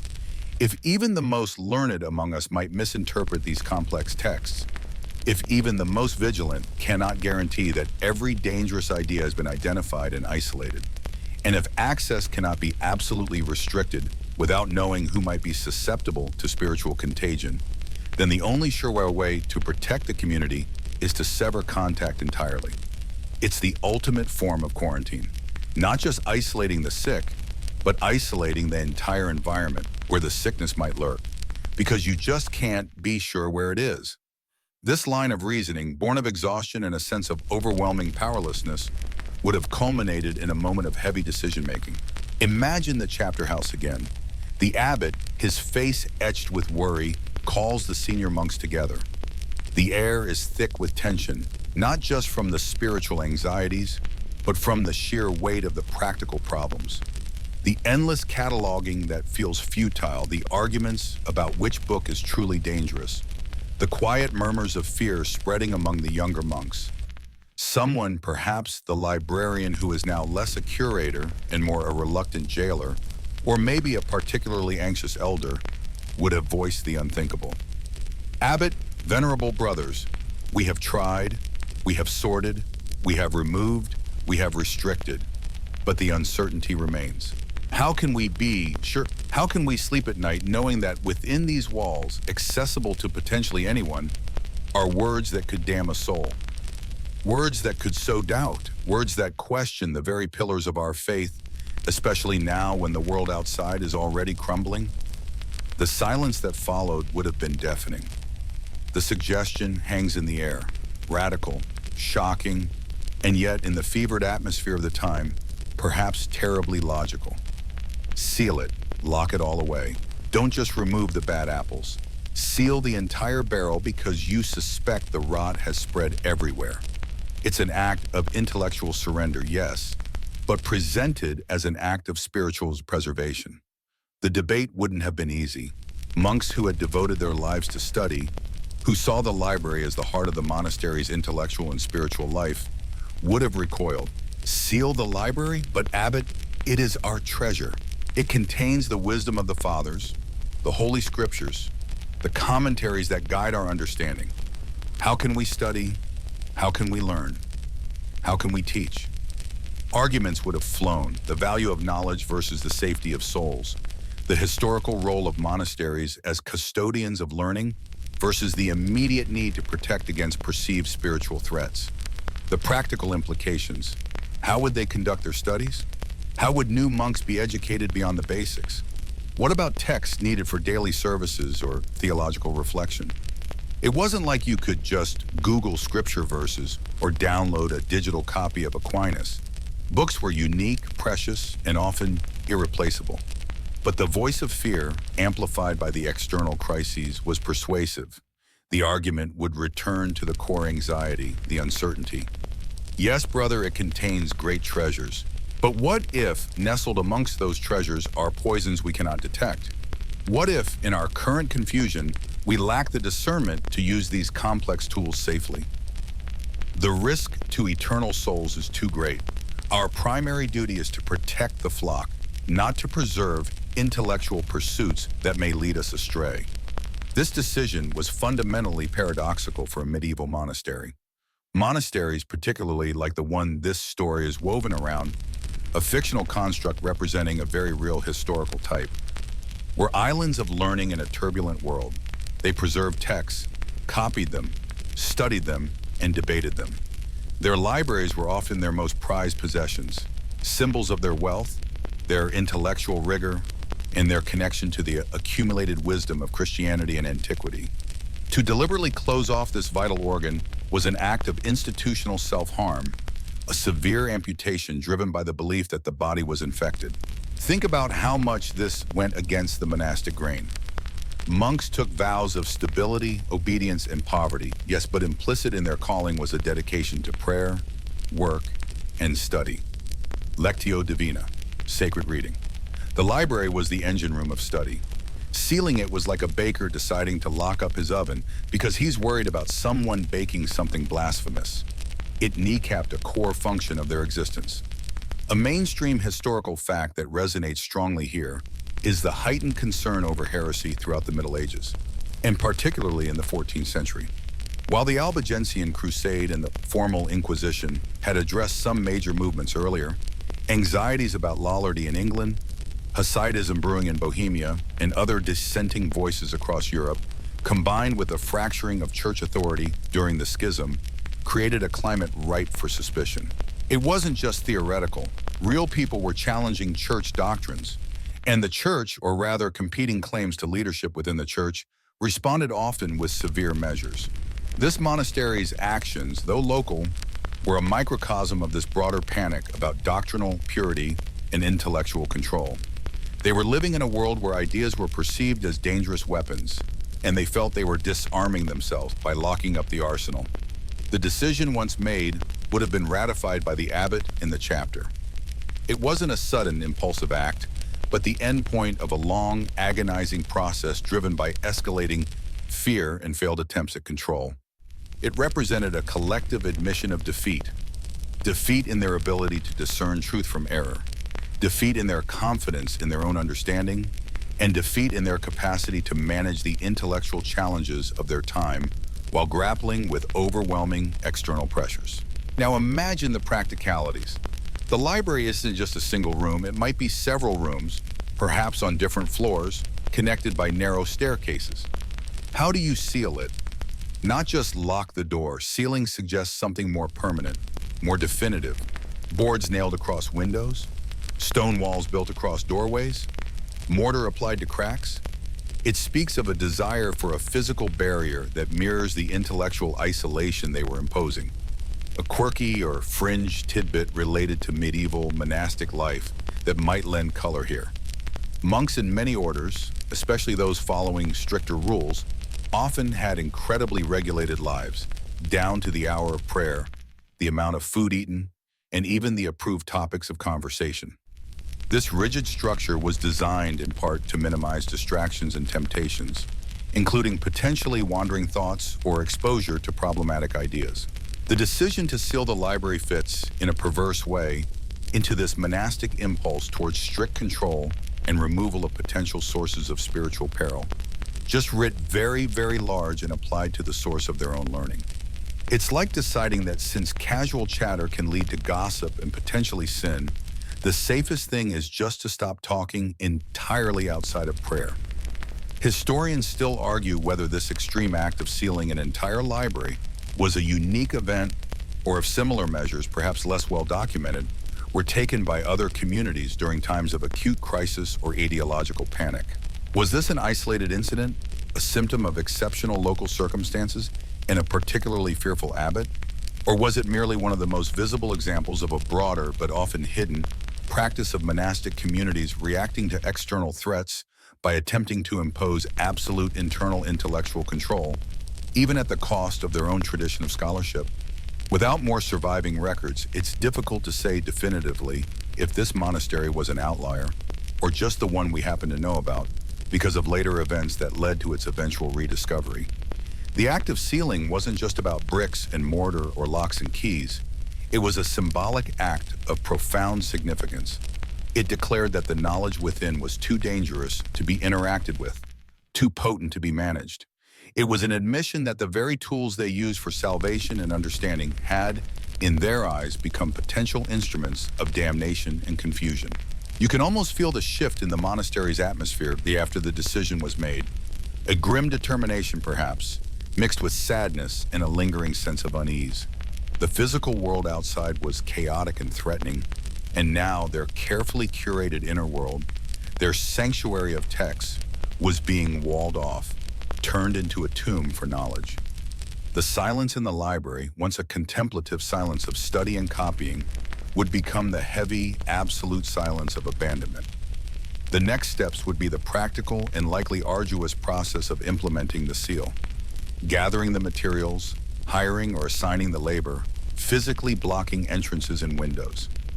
Each stone laid, each board nailed, would represent another layer of insulation from the feared contagion of ideas. It wasn't just about denying access. It was about making access physically difficult, a barrier that required significant effort and intent to breach. They weren't just putting up a "do not disturb" sign, they were building a vault. This sealing wasn't intended to be permanent, at least not initially.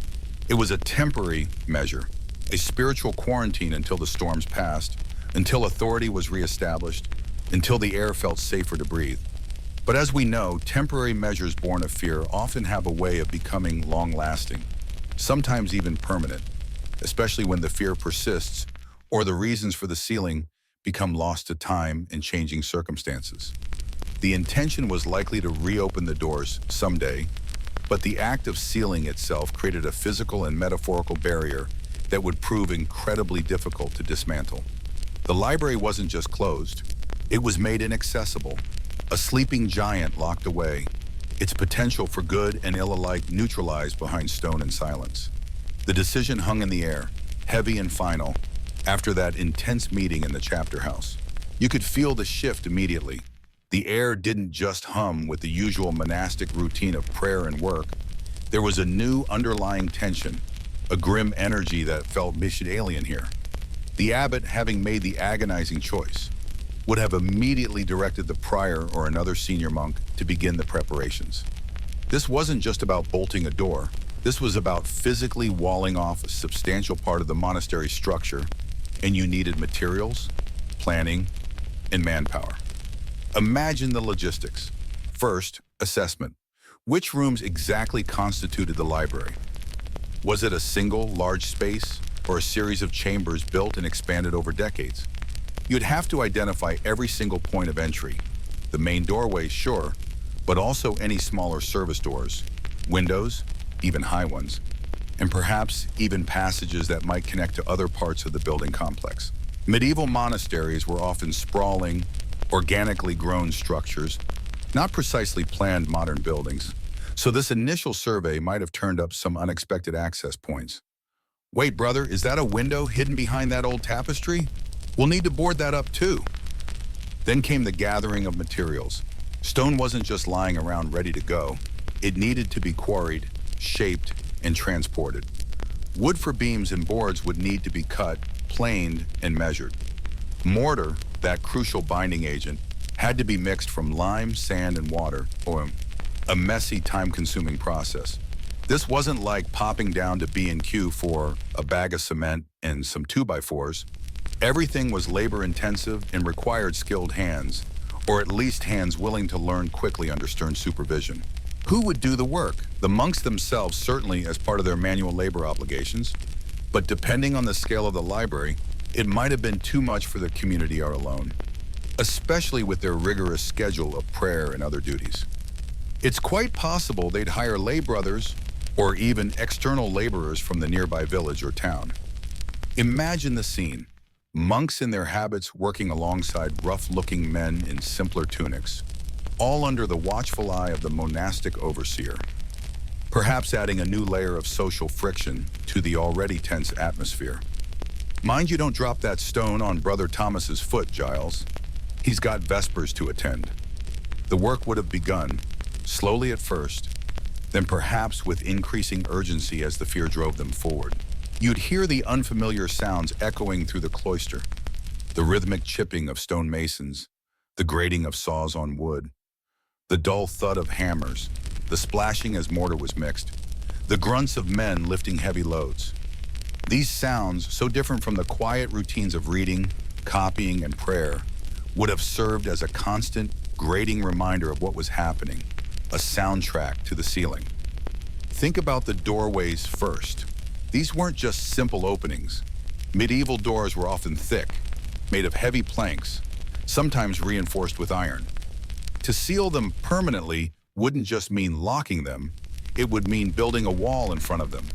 Stone would be laid layer by layer, mortared into place, effectively bricking up the entrance. This would be done on the outside, preventing any entry. Perhaps they'd even build the wall on the inside as well, creating a sealed cavity, doubly isolating the space. Windows presented their own challenges. Small, high windows might be boarded up with heavy planks, nailed firmly into the stone or wooden frames. Larger windows, especially if they contained valuable leaded glass, unlikely for a simple library window but possible, might be carefully removed and then the opening walled up. Even tiny ventilation slits, intended to prevent the books from molding, might be deemed too risky and filled in with stone or mortar. The goal was absolute enclosure, leaving no crack or crevice where a curious eye, or worse, a wandering thought could slip through. The process itself would have been physically demanding and emotionally draining. You might have been assigned to haul stones, your back aching by the end of the day. You might have mixed mortar, your hands raw and coated in the gritty paste. You might have been on scaffolding, working high up to board a window, the wind whipping around you, the library growing darker and more inaccessible below. Every swing of the hammer, every stone placed, felt like a physical manifestation of the monastery's fear in its desperate attempt to regain control in a world that felt increasingly uncontrollable.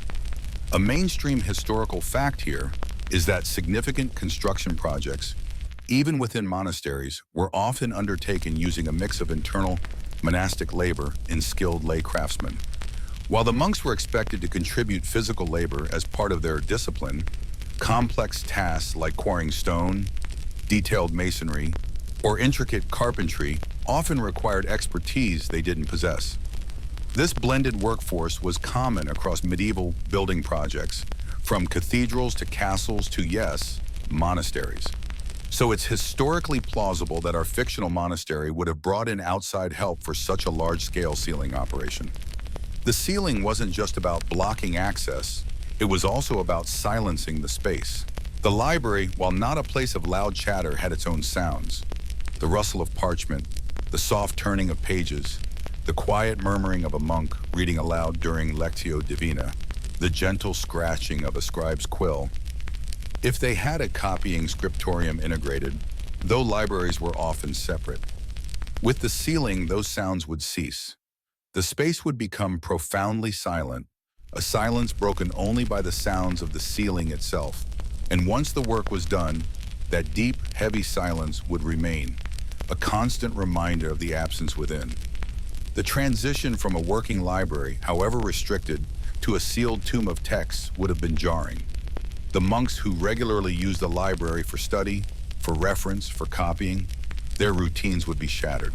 Where would they get the texts they needed for sermons, for theological debates, for personal study? They might have a small collection of essential liturgical books and perhaps some commonly used biblical commentaries elsewhere. But the vast repository of knowledge was now locked away. It's like a baker closing his main pantry and saying, well, you can still use the sugar bowl on the counter, but that's it for now. The rationale, I remember, was protection. They weren't trying to destroy the books, though some might have wished they could. They were trying to protect themselves from the books and the potential danger they represented in this turbulent era. The physical barrier was a metaphor for the intellectual isolation they were imposing upon themselves. No new ideas could get out, but also no old wisdom could easily get in. They were drawing a protective circle, and the library was on the wrong side of the line. The initial silence after the sealing would have been profound. You'd walk past where the library door used to be, now just a blank wall of fresh stone, and feel a strange emptiness. The space that was once a source of light, knowledge, and connection to centuries of thought was now just a silent, impenetrable block. The monastery would feel smaller, its intellectual horizons abruptly narrowed. Daily life would continue, prayers, chores, meals, sleep, but an essential heart had been deliberately stopped. Consider the psychological impact. For monks who had entered the order partly for the opportunity for study and intellectual growth, this was a devastating blow. Their access to the tools of their trade, to the wells of wisdom they were expected to draw from, was gone. There might have been quiet resentment, unspoken questions. How could they deepen their understanding of Scripture without access to the great commentaries? How could they prepare learned sermons? How could they engage with the theological challenges of their time if they were cut off from the vast body of Christian thought? It's like telling a doctor they can no longer access medical journals or talk to other doctors.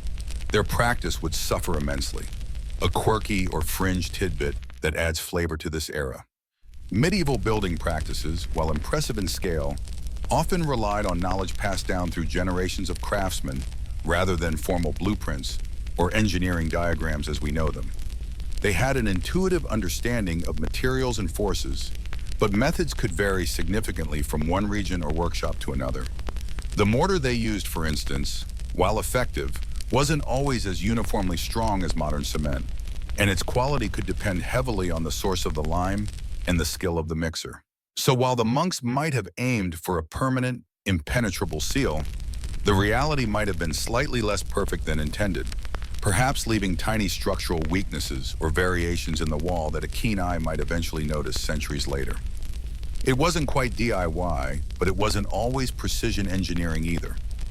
Historians still argue whether the primary driver for such extreme measures was theological panic rooted in fears of heresy or social panic, exacerbated by the Black Death and political instability, or a complex interplay of both.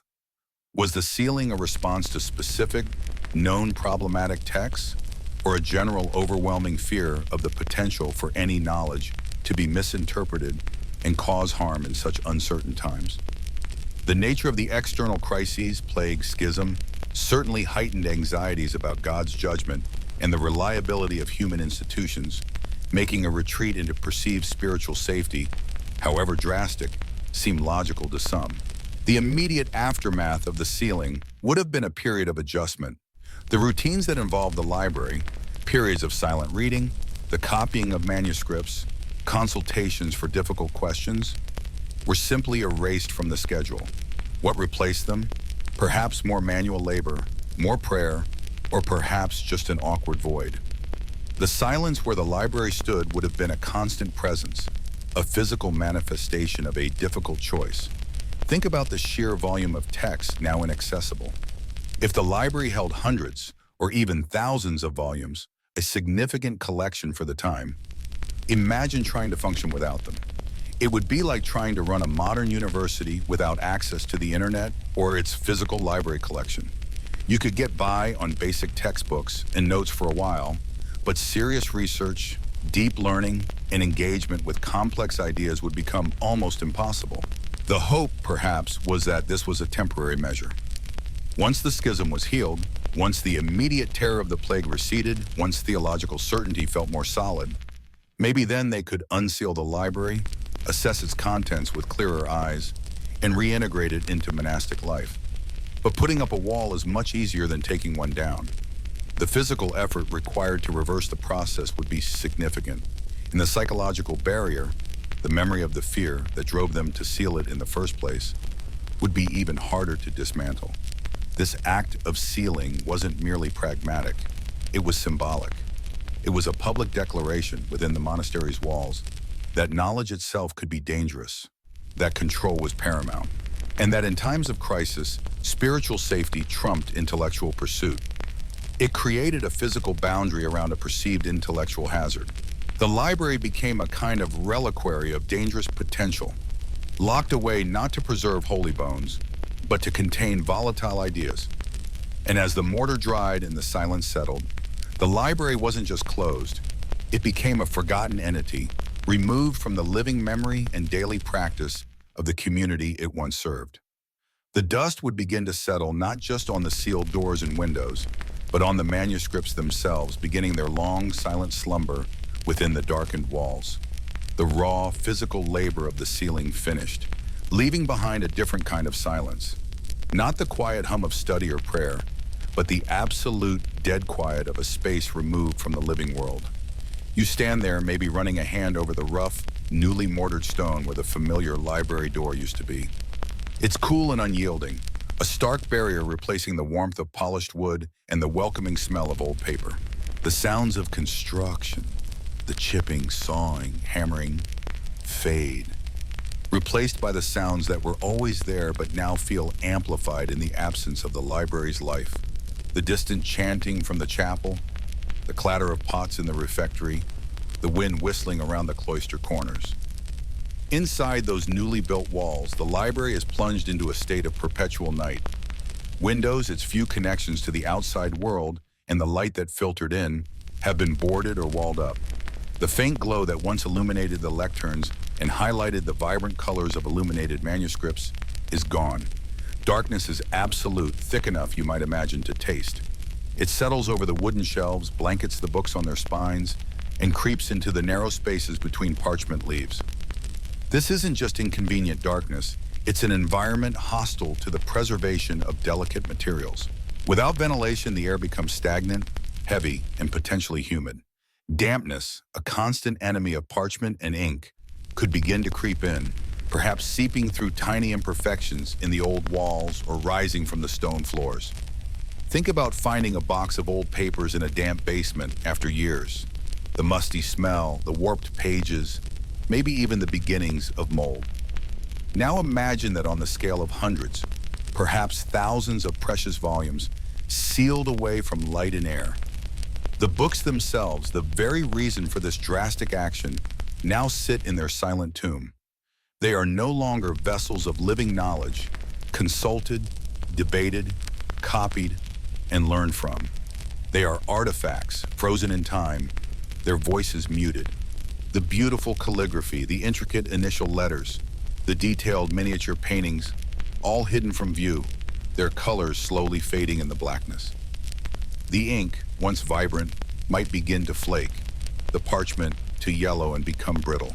Silverfish, bookworms, larvae of various beetles, and other pests which thrive in dark, undisturbed conditions might begin their slow, relentless work, tunneling through pages, devouring bindings, turning knowledge into dust. It's a morbid thought, isn't it?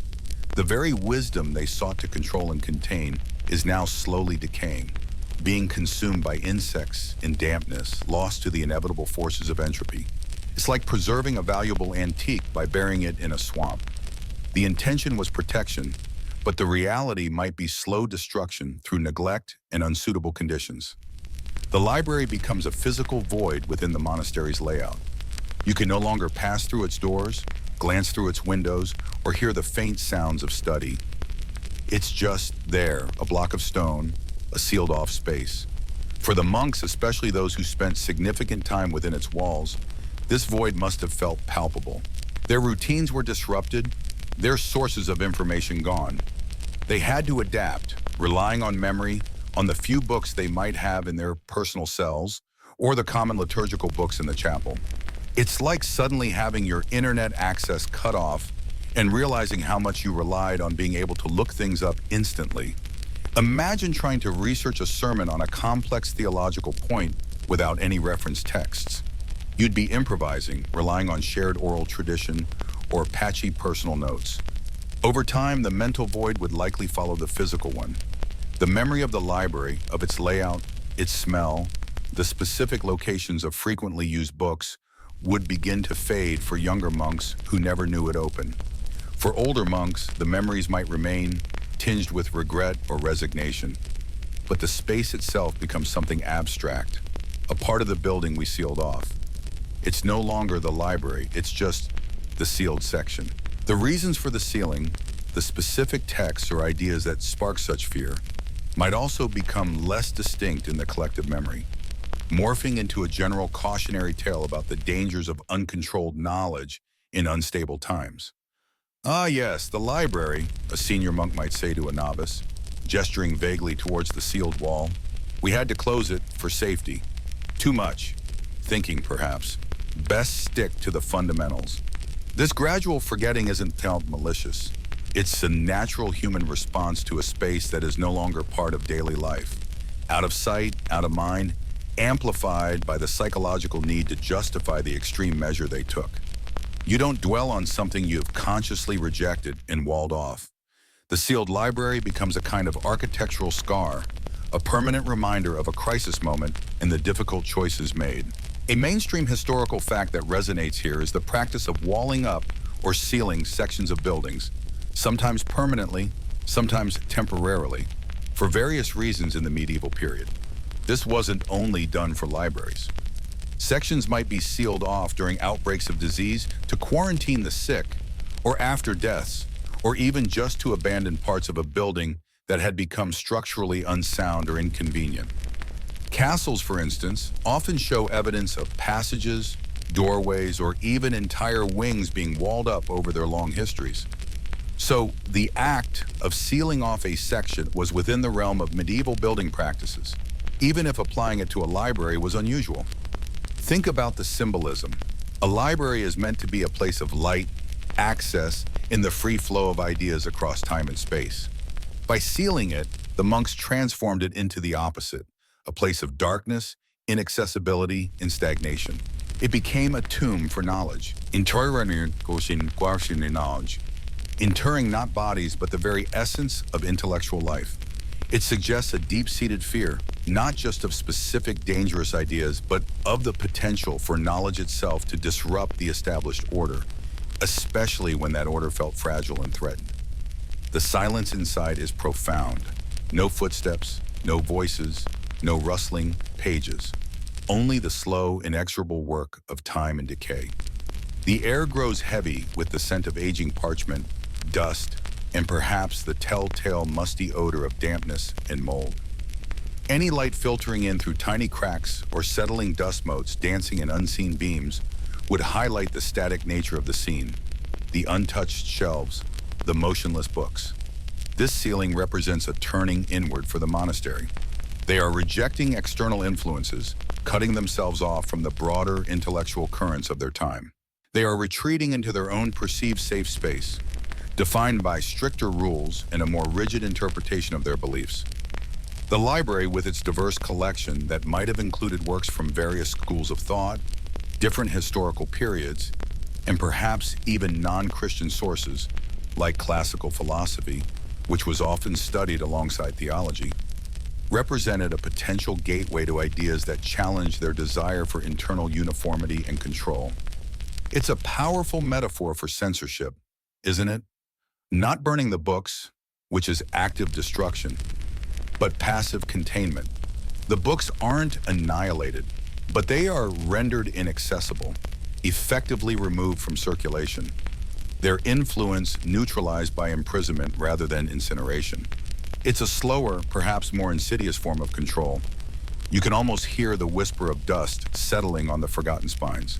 A quirky or fringe tidbit, medieval libraries sometimes had elaborate security measures even when open, not necessarily because the ideas were considered dangerous, but because the books themselves were incredibly valuable objects. Manuscripts were handmade, often beautifully illuminated, and the materials, parchment, ink made from ground minerals or plants, gold leaf, were costly. Some monasteries chained their books to the desks, literally. Imagine having to stand to read a heavy manuscript chained to a wooden lectern, a far cry from lounging on a comfy sofa with a paperback. So a certain level of control and security around books wasn't unprecedented, but sealing an entire library went far beyond simple preservation or theft prevention.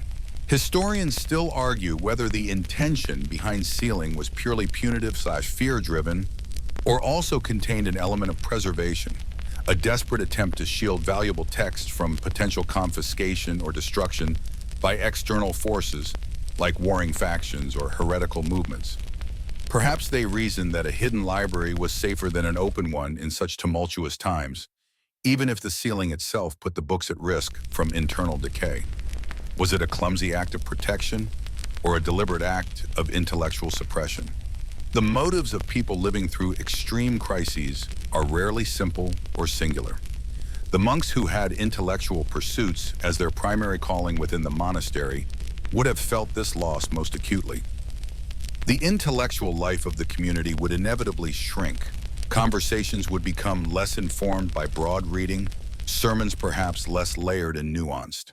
The focus would shift, perhaps, to more rote memorization, more inward contemplation, based on a smaller, approved set of texts. The monastery risked becoming intellectually impoverished, trading breadth of knowledge for perceived spiritual safety. Think about the weight of that silence pressing down on the rest of the monastery. Every time you walked past that section of wall, you were reminded of the books, the knowledge, the questions, and perhaps even the fears locked away inside. It was a constant, silent presence, shaping the atmosphere of the place. The monastery was no longer just a place of prayer and work. It was also a place of deliberate suppression, of chosen ignorance of a past sealed off. The sealed library becomes a kind of ghost limb for the community, a part that is physically there but no longer functional, no longer felt in the daily rhythm of life. It's a heavy weight, a reminder of the world outside that they have chosen to shut away. The ideas they have decided are too dangerous to confront. And as the years turn into decades and the decades into centuries, the initial reasons might blur, the fear might lessen, but the wall remains. The silence remains. The slow decay within continues undisturbed, marking time in the darkness. The forgotten knowledge waits, patient and silent, behind the stone. The knowledge, sealed away behind stone, doesn't just sit there in silent decay forever. Oh no. While it's true that light and air are gone and the slow work of damp and pests begins its process, something else starts to happen outside that sealed wall. As the initial crisis fades, as the specific political pressures lessen, and as the memory of the original concrete reasons for sealing, those precise texts, those specific fears of heresy or rebellion, begin to blur in the minds of the monks, especially the younger ones who weren't there. The void becomes a canvas for imagination. You see, the sealed wall, this silent barrier, becomes a mystery. Why exactly was it sealed? The official line might persist for a while, a general dangers of certain books, but specifics get lost. Over generations, the lack of access, the sheer unknowability of what's behind that wall, breeds something potent. Legends. Humans, as you know, absolutely despise a vacuum of information. If you don't give them the facts, they will cheerfully invent something far more interesting, often tinged with fear, wonder, or outright fantasy. So, whispers begin. At first, maybe it's just curious novices asking older monks, what's in there? The answers might be vague, hushed. Forbidden books, they might say, eyes wide. Texts that caused trouble. Trouble is a wonderfully flexible word, isn't it? It can mean anything from a mild theological disagreement to sparking a peasant revolt or summoning minor demons. The ambiguity is the perfect breeding ground for exaggeration. The legends don't just appear overnight. They grow like moss on a damp stone wall, slowly, organically, adding layers over time. A story about a particularly controversial manuscript becomes a story about a book so powerful it could drive men mad. A rumor about the monetary value of the collection transforms into tales of hidden gold or jeweled bindings stored inside alongside the texts. The darkness and silence within become attributes of the library itself, turning it from a storage space into something almost sentient, brooding, or malevolent. You might hear tales whispered in the cloister after Vespers, or perhaps shared during manual labor, away from the direct supervision of the abbot. They say, a young monk might murmur, shoveling manure in the abbey gardens, that the books in there aren't us written, but speak. That's why they had to seal it. The voices, they wouldn't stop. Another might add, my great-uncle, who was a monk here, said he once saw a strange light flickering from under the old door before it was sealed, even though all the lamps were out. These aren't rational accounts. They're stories born of mystery and fear. They tap into the universal human fascination with the forbidden, the unknown, and the possibility of something extraordinary hidden just out of reach. The sealed library becomes the monastery's own private enigma, a source of both unease and a kind of thrill. It's like that locked room in an old house you were told never to go into as a kid. The plain fact that it was off limits made it infinitely more interesting than any room you were allowed to enter.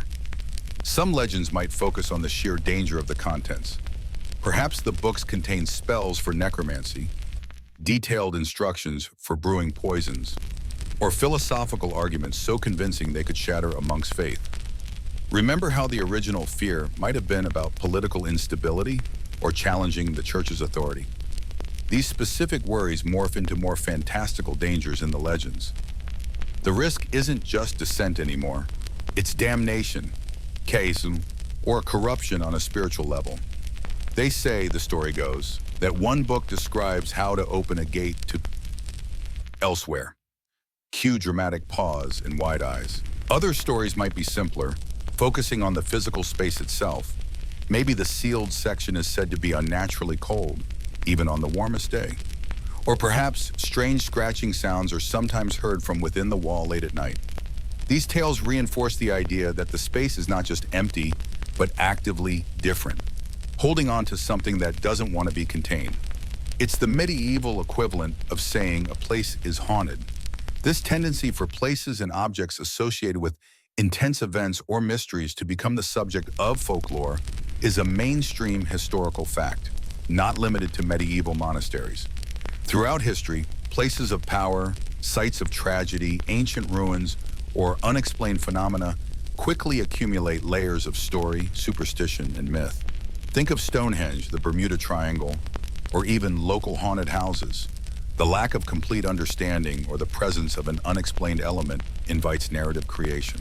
The sealed library, with its deliberate enclosure and hidden contents, is a perfect candidate for this process. The legends serve multiple purposes within the monastic community. They reinforce the magnitude of the decision to seal the library, justifying the extreme measure by portraying the contents as profoundly dangerous. They provide entertainment in a shared sense of mystery, and perhaps, subconsciously, they allow the monks to process the loss of their library by transforming it into something awe-inspiring and terrifying, rather than simply a resource they can no longer use. It's easier to live without something if you can convince yourself it was inherently perilous anyway. You might hear tales of monks who tried to peer through cracks or listen at the wall, only to be struck by sudden illness or plagued by disturbing dreams. These stories act as cautionary tales, reinforcing the taboo around the sealed space. Leave well enough alone, the message is clear. Some doors are meant to stay shut. It's human nature to test boundaries, but these legends provide a supernatural or dire consequence to curb that curiosity. Consider how these stories might change depending on who is telling them and who is listening.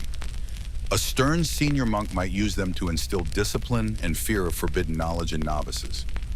Younger monks might share them with a mix of genuine fear and nervous excitement. People outside the monastery, hearing fragmented accounts, might weave even wilder tales, perhaps involving the monks in secret, dark practices related to the sealed books. The why of the sealing becomes less important than the what's in there now. A quirky or fringe tidbit related to this is the historical fascination with cryptic inscriptions or hidden messages left behind in old buildings. Sometimes these are just builder's marks or prayers, but often folklore assigns them deeper, magical, or ominous meanings. If the sealed library had any carved stone or hidden passages elsewhere in the building that were linked to it, you can bet stories would emerge about cryptic warnings or clues left by the last monks who were inside.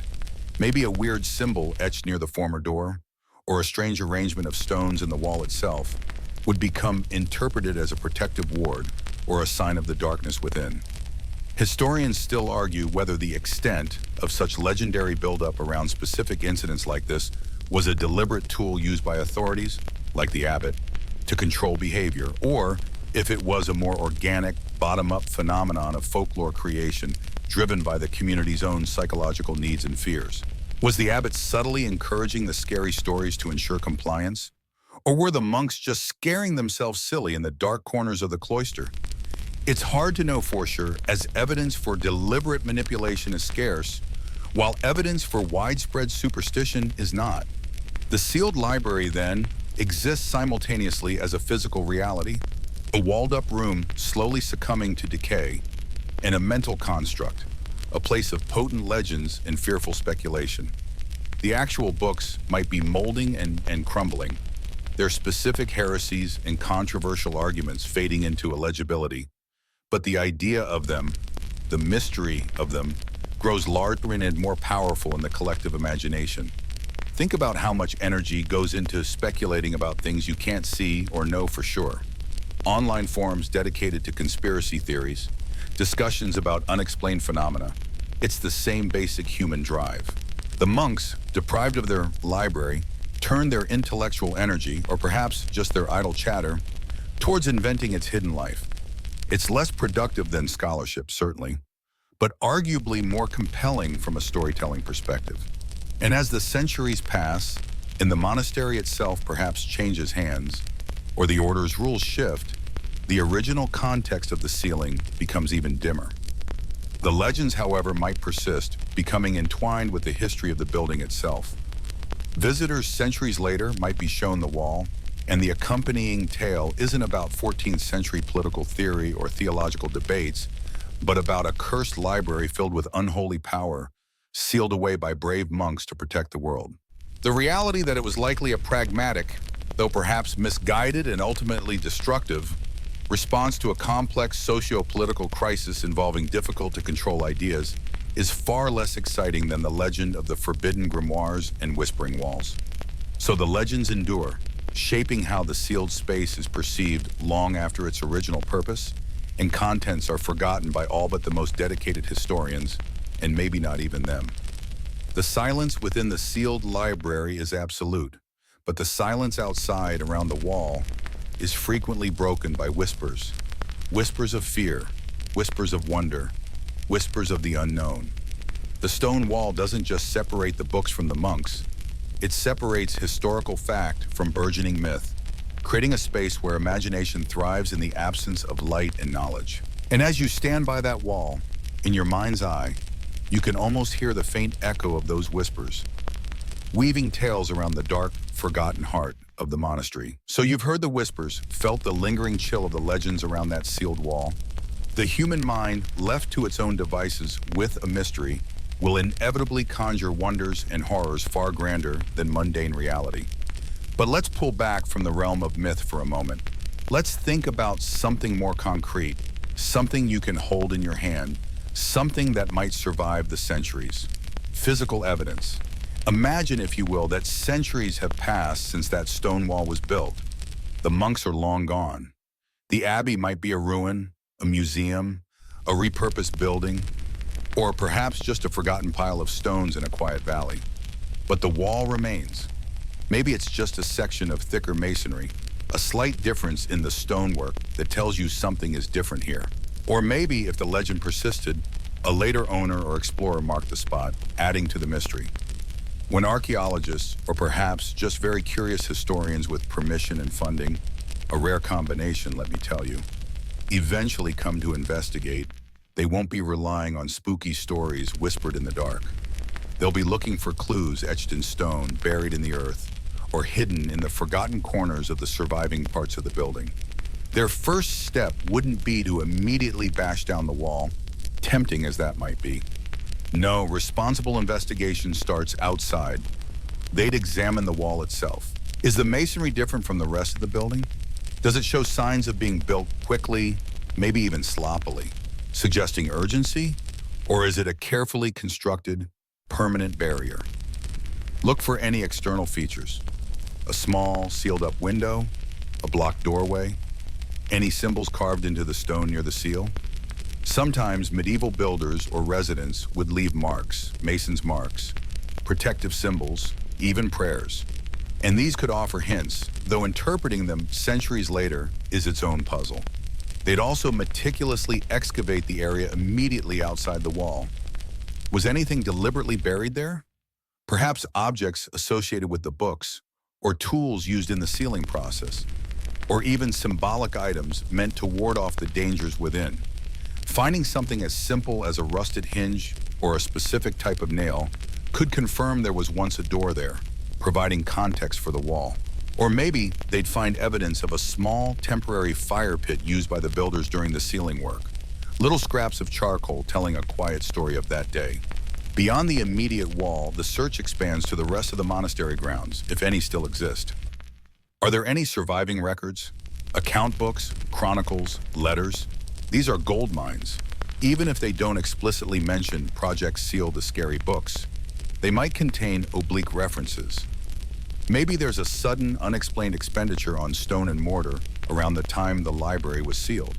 Or perhaps letters from the abbot to superiors mention difficulties with certain volatile materials, or necessary measures to preserve order and piety. Reading between the lines of medieval documents requires a special kind of patience, like trying to decode your teenager's text messages, but infinitely more rewarding when you succeed. What about other surviving books from the monastery? Remember, they didn't seal everything. The books they kept and used might hold clues. Look for marginalia, those little notes, scribbles, and drawings monks made in the margins of texts. Sometimes these are just doodles or personal reminders, but sometimes they reference other texts, mention discussions or debates, or express opinions that might indirectly point to the controversies swirling around the sealed library. Imagine finding a note in a theological text that says, "Brother Thomas argued the contrary, citing that book," with a vague gesture implied pointing towards the forbidden wing. Goosebumps, right? You might find unexpected items elsewhere in the ruins that hint at the monastery's activities during that period.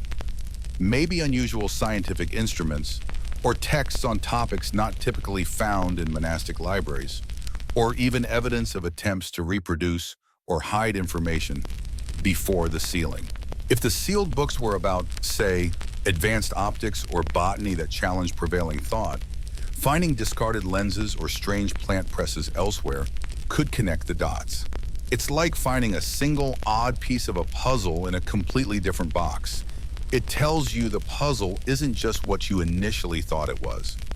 A quirky or fringe tidbit here is the practice of book curses, elaborate or simple maledictions written into books to deter thieves or borrowers. While not evidence of sealing, finding such a curse in a surviving book from that monastery, perhaps one with a particularly dramatic wording, "May he who steals this book be cooked in the fires of hell," could give you insight into the general attitude towards protecting or restricting access to knowledge within that specific community. If they were that protective of everyday texts, imagine the measures they'd take for books deemed truly dangerous. It shows a culture where the physical safety and control of text was a significant concern. Now let's indulge the curiosity that legends provoke. What if, after centuries, someone does finally breach the wall? Imagine the dust motes dancing in the first beam of light that pierces the ancient darkness. The air would be thick, heavy with the smell of damp, decay, and old paper. It's not going to be like opening King Tut's tomb, all pristine and golden. This is a tomb for ideas, and ideas don't preserve well in neglected medieval buildings. The scene inside would likely be one of quiet devastation. Shelves might have collapsed under the weight of the books and the relentless pull of gravity over centuries. Books would be piled on the floor, pages fused together by damp, bindings gnawed by rodents, ink faded or leached away. The sheer amount of organic material, parchment, paper, leather, glue, would have been a feast for mold, insects, and whatever other small creatures managed to find their way in through tiny cracks over time. But even in decay, there are clues. The state of decay itself tells you something. If the books are utterly destroyed by damp, it suggests the sealed room wasn't completely watertight or climate controlled. Surprise, medieval buildings weren't HVAC marvels. If there's evidence of fire, it could hint at a desperate, last-minute attempt to purify or destroy contents, perhaps failed before the room was sealed. The types of insects or fungi present can even provide data points about the environmental conditions inside over the centuries. The arrangement of the surviving remnants is crucial. Are the books neatly stacked on the floor as if shelves collapsed? Or are they jumbled in a way that suggests they were thrown in hastily? Was there any attempt to protect them, wrapped in cloth, stored in chests? Finding empty chest fragments or waterlogged bundles could indicate intent, even if the protection failed. This tells you about the manner of the sealing. Was it a planned, albeit extreme, preservation attempt, or a panicked reaction? And then, the glorious, heartbreaking possibility: finding identifiable texts. Even a water-damaged, mold-encrusted fragment of a page can be analyzed. What script is it in? What language? Are there any recognizable illustrations or illuminations? Can the text itself be deciphered, even partially?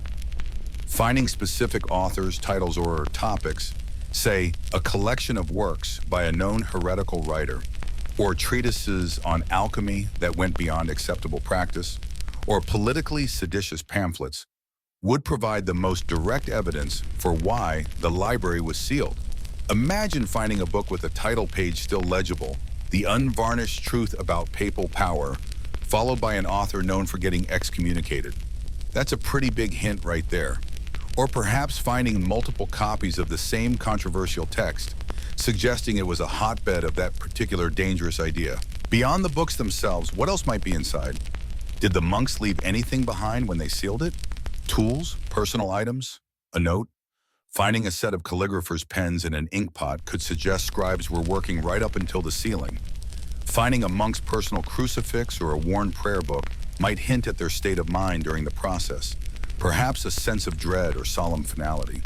Even finding something as mundane as a broken stool or a discarded piece of cloth could contribute to the picture of that final day before the wall went up. Evidence of attempts to make copies elsewhere might also be found within the sealed room. Stacks of parchment or paper, leftover ink, preliminary sketches for illuminations that were never finished. This would suggest that the contents weren't just being stored or hidden, but actively used or copied before the drastic decision was made. This adds another layer to the why. Maybe the sealing was a response to the spread of these ideas, not just their presence. The mainstream historical fact here is the fundamental principle of archaeological stratigraphy and context. Where you find something, the layer it's in, and what it's found with, is often as important as the object itself in understanding its history and purpose. A book fragment found on a shelf tells a different story than one found stuffed hastily under a floorboard, or one found within a sealed lead box inside the room. The context helps interpret the artifact. Historians still argue whether archaeological evidence alone, particularly from complex sites like monasteries with long histories and multiple phases of building/use, can ever definitively prove the intent behind an action like sealing a library. You can find the wall, you can find the moldy books, you can find clues about the contents, but proving with absolute certainty why the people at the time did it, without clear written testimony from them, remains a subject of interpretation and debate. Was it fear, preservation, hiding from enemies, political compliance, a specific religious decree? The material remains can only take you so far in uncovering motivations. This adds to the ongoing fascination. The sealed library isn't just a physical space, It's a historical cold case.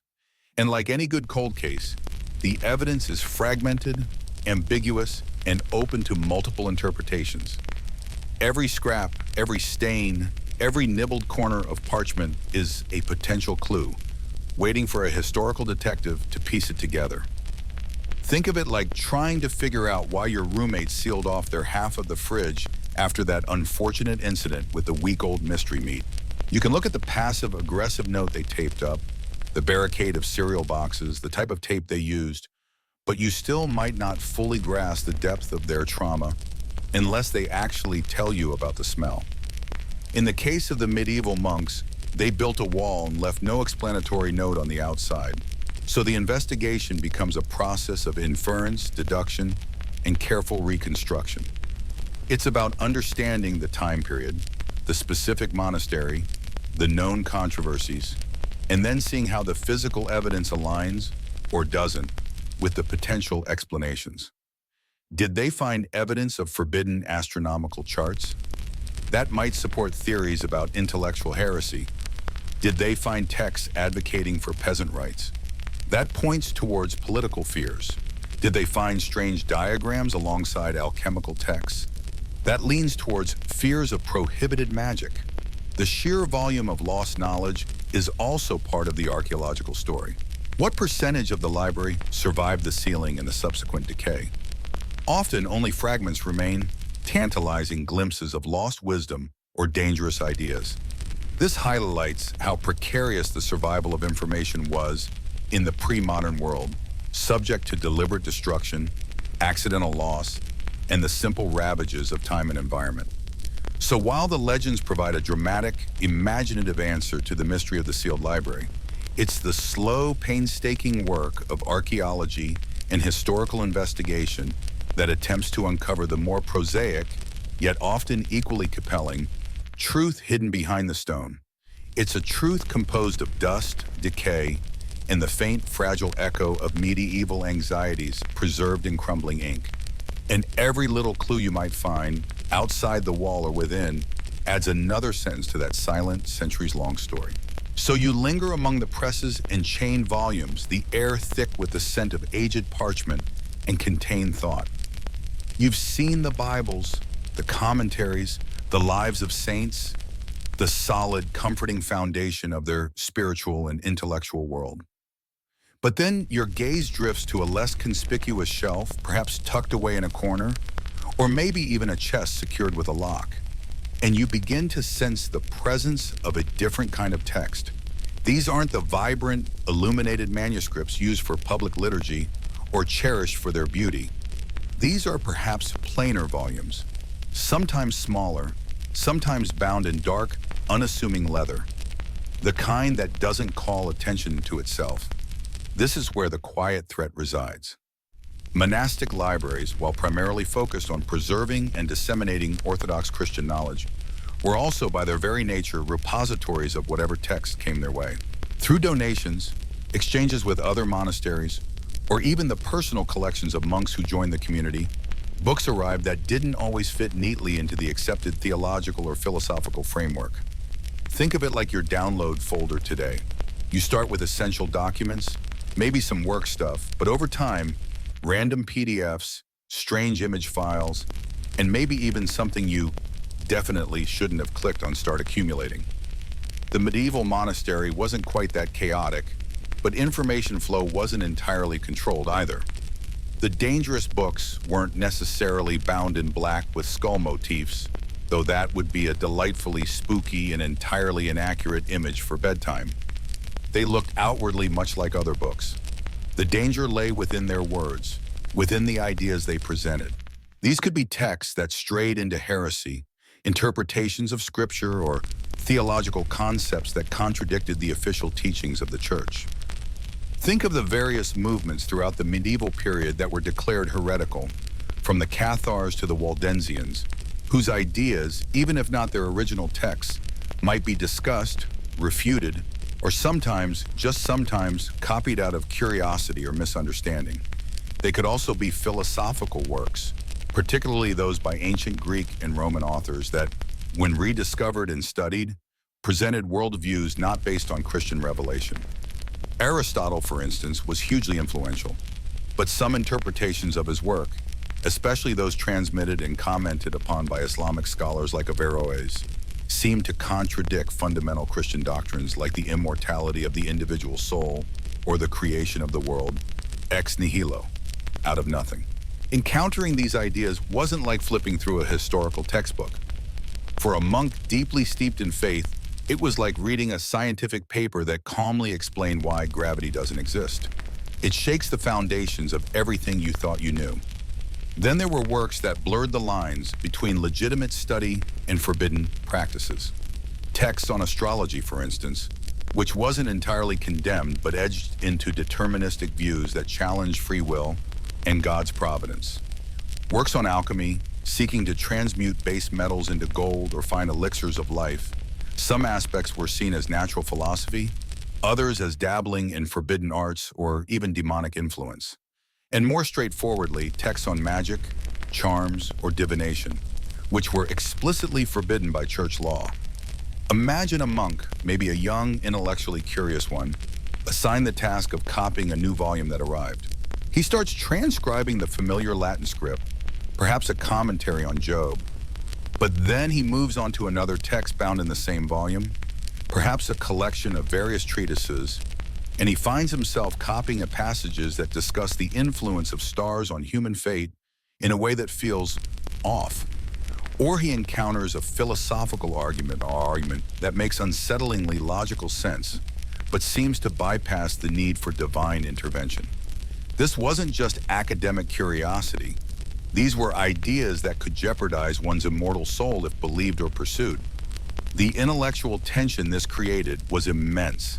The monastery was meant to be a place of spiritual safety and orthodox learning. Yet here, within its very heart, were the seeds of potential error or even damnation. How were these texts handled? Sometimes they were copied precisely, so they could be refuted. Learning your enemy's arguments is a good strategy, right? But that meant reproducing the dangerous words. Sometimes they were simply kept because they were part of a larger donation or collection, perhaps unread or marked with warnings in the margins. And sometimes, despite the risks, a monk might read them out of genuine intellectual interest, struggling to reconcile the challenging ideas with his faith.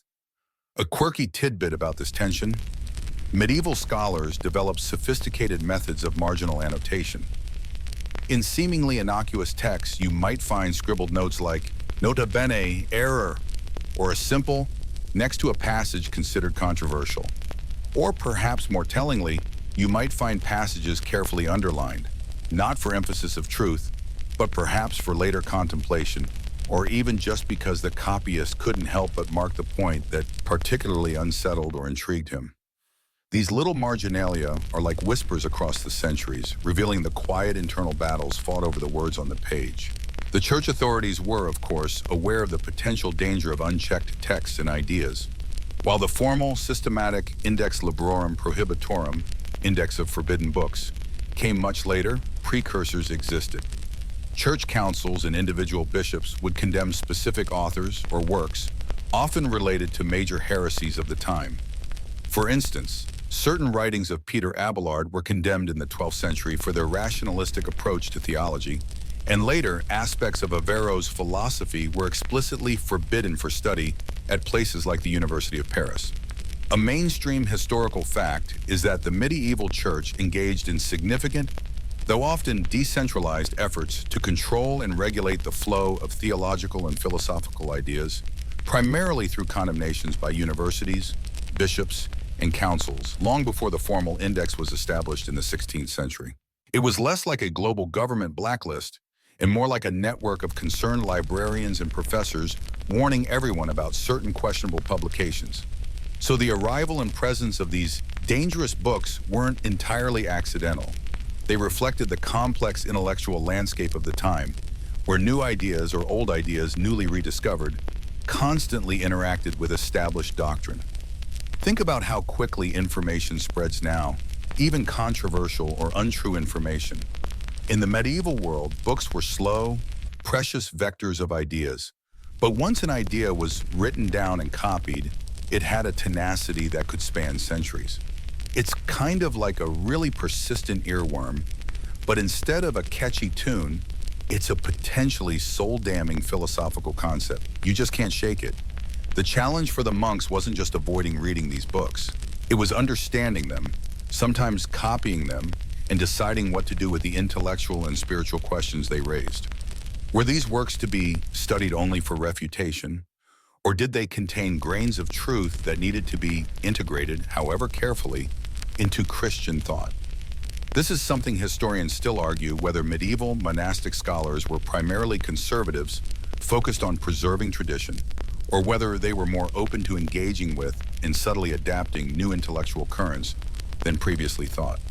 The true balance between safeguarding orthodoxy and pursuing knowledge in these libraries remains a subject of ongoing scholarly debate. Was the library a fortress against error, or a controlled garden where potentially thorny ideas might be examined? This internal conflict, this quiet tension between the weight of tradition and the pull of challenging thought, was a constant undercurrent in the intellectual life of the monastery. Every time a monk opened a text that deviated from the norm, he wasn't just reading words. He was engaging with ideas that had the potential to disrupt his understanding of the universe, his place in it, and the very nature of his faith. It required a profound level of spiritual discipline and discernment, qualities that were central to the monastic ideal, but which were tested by the sheer variety and sometimes seductive logic of the dangerous texts. The types of texts considered risky also evolved over time. What was merely controversial in one century might become accepted in the next, or vice versa. The boundaries between philosophy and theology, astronomy and astrology, medicine and magic were often fluid, and a book's status could depend on the context, the specific interpretation offered, and the prevailing attitudes of the church authorities. It was like navigating a minefield where the mines kept changing places and sometimes looked exactly like harmless pebbles. Must have made cataloging a nightmare. This buildup of potentially problematic material wasn't a sudden invasion. It was a gradual accumulation. Over decades, perhaps even centuries, a library would gather volumes that represented not just the approved path to salvation, but also the detours, the dead ends, and the outright rebellions of human thought. Some of these books might have been explicitly condemned elsewhere, but here they were on the shelves, silent witnesses to dissenting ideas. Their very presence was a risk, a potential spark in the carefully ordered spiritual ecosystem of the monastery. It introduced an element of unpredictability, a factor that could, under the right circumstances, lead to decisions that seem extreme to us today. The quiet threat wasn't just the ideas themselves, but the possibility that they might be read, believed, and acted upon. And that possibility was about to become very real for the monks of this particular monastery. You've lingered in the library, letting the weight of centuries settle upon you, examining the quiet threat posed by certain volumes. You've felt the intellectual tension inherent in housing ideas that challenged fundamental beliefs. But now, lift your head. Listen. The thick stone walls of the monastery, usually so effective at keeping the world's cacophony at bay, aren't quite as impenetrable as they seem. Whispers find their way in, carried by travelers, pilgrims, or even other monks stopping on their journeys. And in the 14th century, those whispers were increasingly laced with anxiety and alarm. Imagine you're walking through the cloisters, the rhythmic echo of your sandals on the stone, a comforting constant. But then, a group of monks are huddled in a corner, their voices low and urgent. You catch fragments of conversation, talk of preachers in distant towns whose sermons sound strangely different, of peasants questioning the authority of the church, of lords whose loyalties seem shaky. The air feels different, charged with an unspoken fear that goes beyond the usual monastic concerns of fasting schedules and liturgical precision. France in the 14th century, like much of Europe, was not a stable place. It was a time of kings asserting power, of the papacy being based in Avignon, which itself was controversial, a French king holding the Pope effectively captive, of burgeoning national identities clashing with universal religious authority, and of social structures groaning under pressure. Peasants burdened by taxes and feudal obligations sometimes erupted in violent revolt. The Jacquerie uprising would happen a bit later, but the discontent was simmering. This wasn't just political noise. It was a world where the established order, including the church, was under strain. And crucially, it was a time when challenges to religious orthodoxy felt particularly threatening. While large, organized heresies like the Cathars had been brutally suppressed, their ideas or similar dissenting thoughts didn't entirely vanish. Groups like the Waldensians persisted in various regions, advocating for poverty and preaching in vernacular languages, often outside the control of the church hierarchy. Lollardy was emerging in England. John Hus was stirring things up in Bohemia. It was like theological whack-a-mole across the continent. These weren't just abstract debates happening in ivory towers. These were movements that could inspire widespread dissent, challenge the church's wealth and authority, and even lead to open rebellion.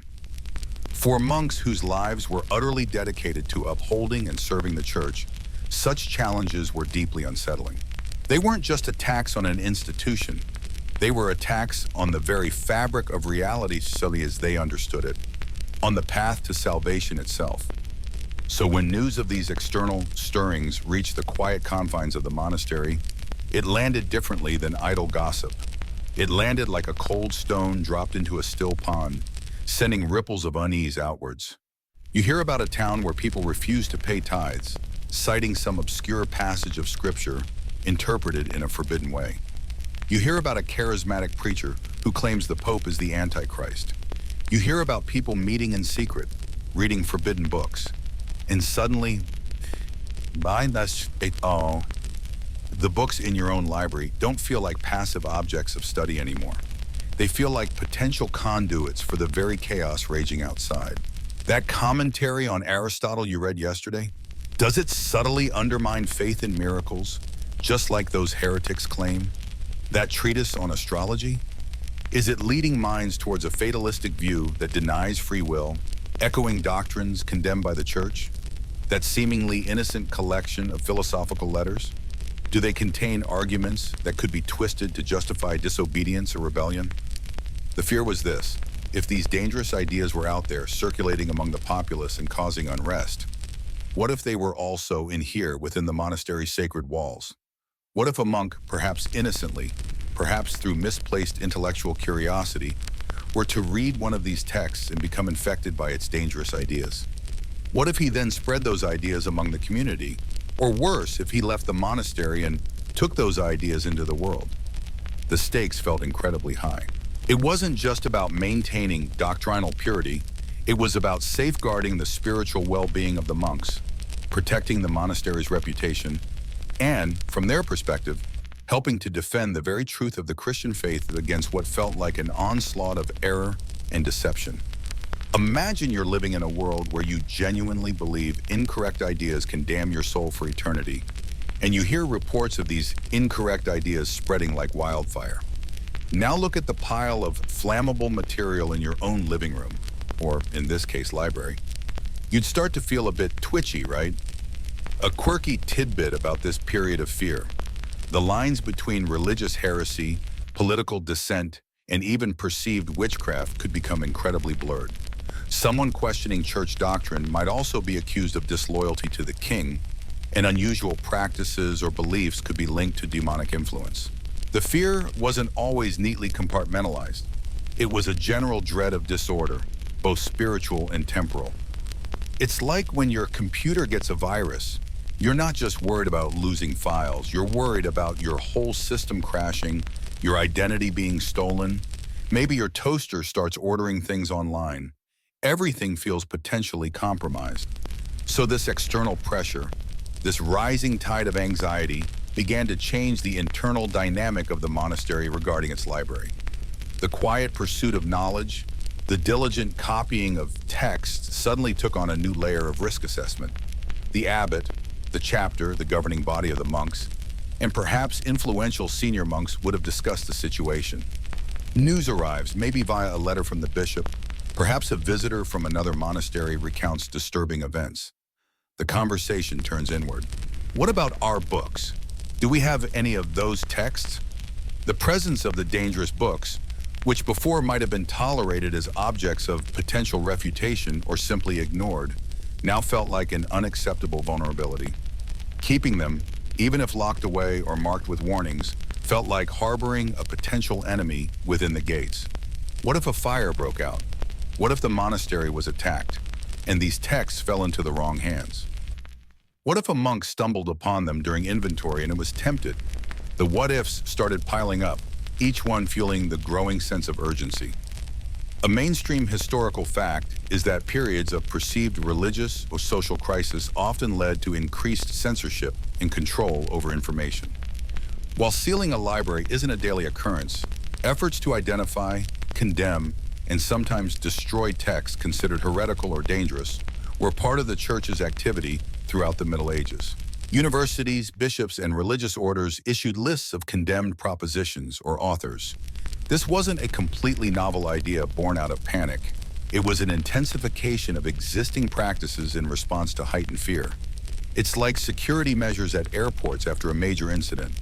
The procedures were there, but they suddenly got a lot stricter and more visible. The decision to take drastic action wasn't necessarily unanimous or easy. There might have been debates. Some monks, perhaps the more scholarly ones, might have argued for the value of these texts, even for refutation, or the importance of preserving knowledge. Others, particularly those focused on spiritual purity and obedience, would have emphasized the danger and the need for decisive action.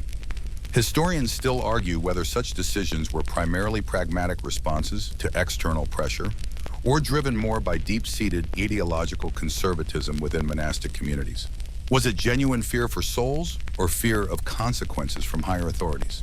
The true motivations were likely a complex mix, but the mood was shifting. The leisurely pace of monastic life, centered around prayer and study, was being disrupted by the drumbeat of fear from the outside world. The library, once a sanctuary of learning, was starting to feel like a potential liability. The quiet presence of the dangerous books was no longer just an intellectual problem. It was a looming spiritual and even physical threat in a world that felt increasingly unstable. The decision, when it came, would have been born out of this confluence of factors: external unrest, internal fear, and the perceived risk posed by the contents of their own shelves. It wasn't a decision made lightly, but one driven by a powerful sense of perceived necessity.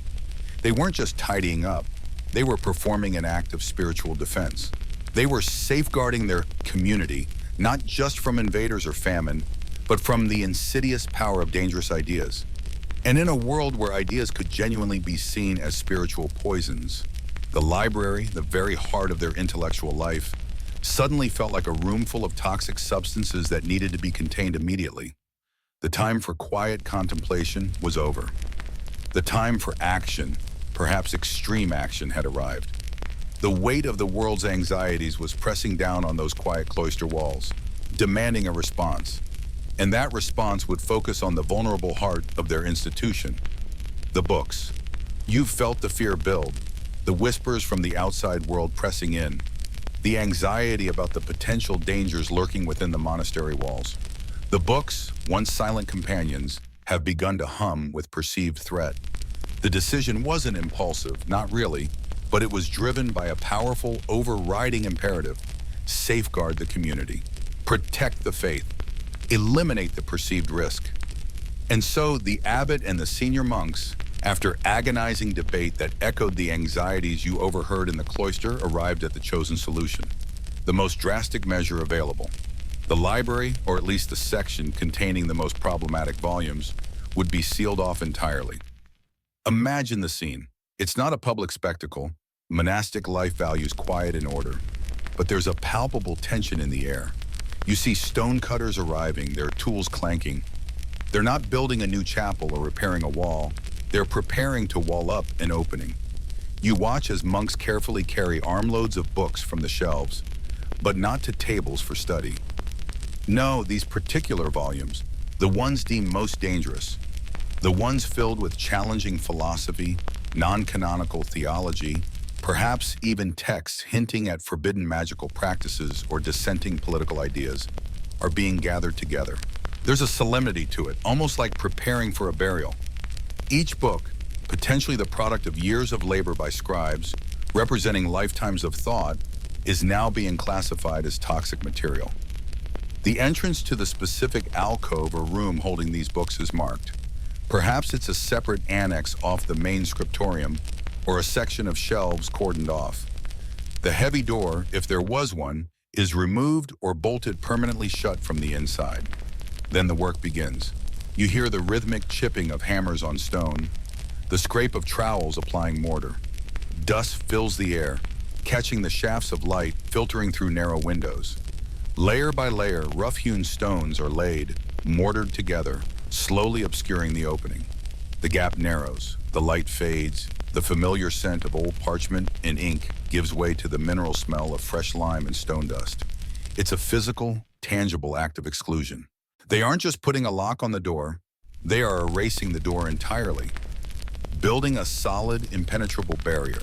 It's like deciding your house has a room full of invisible, infectious airborne pathogens, and the only way to be safe is to literally brick up the doorway. You lose access to whatever is in there, but you gain, they believed, security from its potential harm. It's the ultimate quarantine. The stones go higher, the wall grows thicker. The sounds from within, if there were any, maybe the scurrying of rats disturbed by the light, are muffled and then cease entirely. You stand there watching, feeling the weight of the stones, the finality of the action. This isn't just architecture, it's a theological and philosophical statement rendered in mortar and stone. They are saying definitively that some knowledge is not merely unhelpful or incorrect, but actively harmful, something that needs to be contained and suppressed for the health of the soul and the community. This act embodies the belief that ideas are powerful, capable of shaping minds and leading them astray, and that certain ideas are poisons to be isolated. It's like sealing off a hazardous waste dump, except the hazard is intellectual. The reasons, as you've come to understand, are layered. There was the deep, genuine fear of heresy spreading. In a time when the afterlife felt incredibly real, an incorrect belief could condemn one to eternal damnation. The thought of a monk being corrupted by a dangerous text was terrifying. It wasn't just about losing one's soul, it was about the potential to infect others, to weaken the spiritual foundation of the entire monastery, which was, in their eyes, a sacred endeavor. They were soldiers in a spiritual war, and these books felt like enemy propaganda. Then there was the external pressure. News of unrest, of challenges to church authority, made monasteries, as bastions of that authority, feel vulnerable. Possessing texts that could be linked to those challenges, even indirectly, could draw unwelcome attention from bishops, inquisitors, or even the king's officials. Sealing the books was a way to preemptively neutralize this risk, to demonstrate their absolute loyalty and orthodoxy. See, you can almost hear the abbot saying to a visiting dignitary, "We have purged our shelves of anything questionable.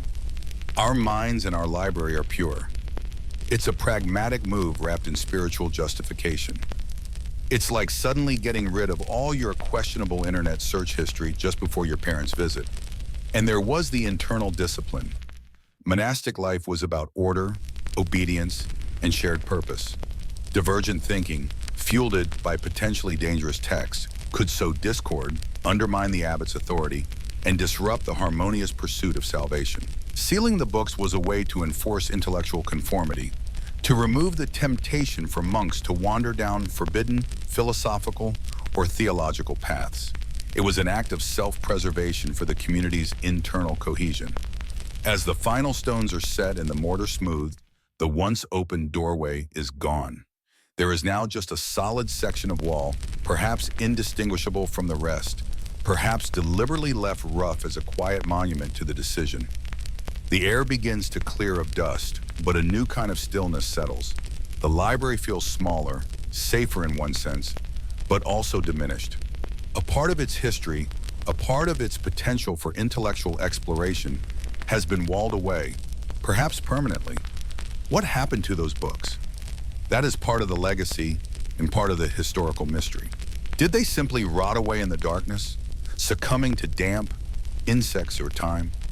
Were they forgotten completely, the knowledge of their existence fading with the generations of monks who remembered the sealing? Or did legends persist, whispers of a hidden trove of forbidden wisdom or dangerous lore behind the wall. A quirky tidbit is that such sealed spaces in old buildings often acquire local folklore, stories of hidden treasures or spectral guardians, which speaks to the human fascination with secrets and forbidden places. It's the medieval version of that locked door in a horror movie basement. You know something is behind it, and it's probably not good. A mainstream historical fact is that the suppression and loss of texts considered heretical or dangerous contributed significantly to the fragmented nature of our understanding of medieval dissent and alternative viewpoints. While outright book burning was less common than confiscation or censoring, the intentional destruction or effective burying of texts meant that many voices and ideas from this period are only known to us through the writings of their opponents, or not at all. The sealing of a library, while perhaps an extreme method, fits into this broader pattern of controlling the flow of information and ideas in the Middle Ages, a time when the written word held immense power. The legacy of this act for the monastery itself is complex. Did it make the community more spiritually pure, more intellectually secure? Or did it stifle debate, limit the breadth of learning, and perhaps make them more vulnerable to changing ideas they couldn't now access and understand? Historians still argue whether such acts of intellectual closure ultimately protected institutions or contributed to their eventual decline by making them rigid and unable to adapt to a changing world. Did it save their souls in the short term or make them irrelevant in the long run? The books behind the wall might have been lost forever, their contents turning to dust. Or perhaps, centuries later, a renovation project, a collapse of the wall, or a deliberate search might have rediscovered them. What a moment that would be. The breaking open of a forgotten past, the airing of ideas deemed too dangerous for the 14th century. Would the texts still hold power? Would they seem quaint, terrifying, or simply sad? Remnants of fears long past. For now, though, as you stand before the newly finished wall, there is only silence where the doorway used to be. The library feels different, weighted by the absence of what was deliberately locked away. You've followed the journey of a book, from creation to potential destruction, and seen how ideas, even when inanimate, can provoke fear, trigger drastic action, and shape history in unexpected ways. The sealed library is more than just a room. It's a symbol of the eternal struggle between the desire for knowledge and the fear of its consequences, between the impulse to explore and the need to control. It's a reminder that even in the quietest places, hidden dramas play out, driven by the powerful, often invisible, force of ideas. The air in the monastery settles back into its usual rhythm, the sounds of prayer and work resuming. But you know that behind that plain stone wall, a silence deeper than the usual monastic quiet has fallen. A silence full of forgotten words, locked away thoughts, and the enduring mystery of why some ideas are simply too frightening to be left in the light. The journey through the dusty corners of history, through the fear in the ceiling, is drawing to a close. You can almost hear the silence behind the wall, a low hum of absence. Now dim the lights even further. Let the sounds around you soften. You've walked the quiet cloisters, felt the dust of the library, touched the rough stone of ancient walls, and understood the fear that led men to wall away knowledge. Let that distant echo fade now. The anxiety, the debates, the labor of sealing. Let it all drift away like smoke. Your own shelves are likely filled with books, each one a potential world, a bundle of ideas. Most, thankfully, don't come with a medieval risk assessment attached. Feel the comfort of your own space, safe and sound. The weight of history, the weight of those stones and forgotten books can lift now. There's nothing to fear here, only the quiet hum of the night. Your breathing is steady, your eyelids feel heavy. The past is settling back into silence, leaving you in the peaceful present.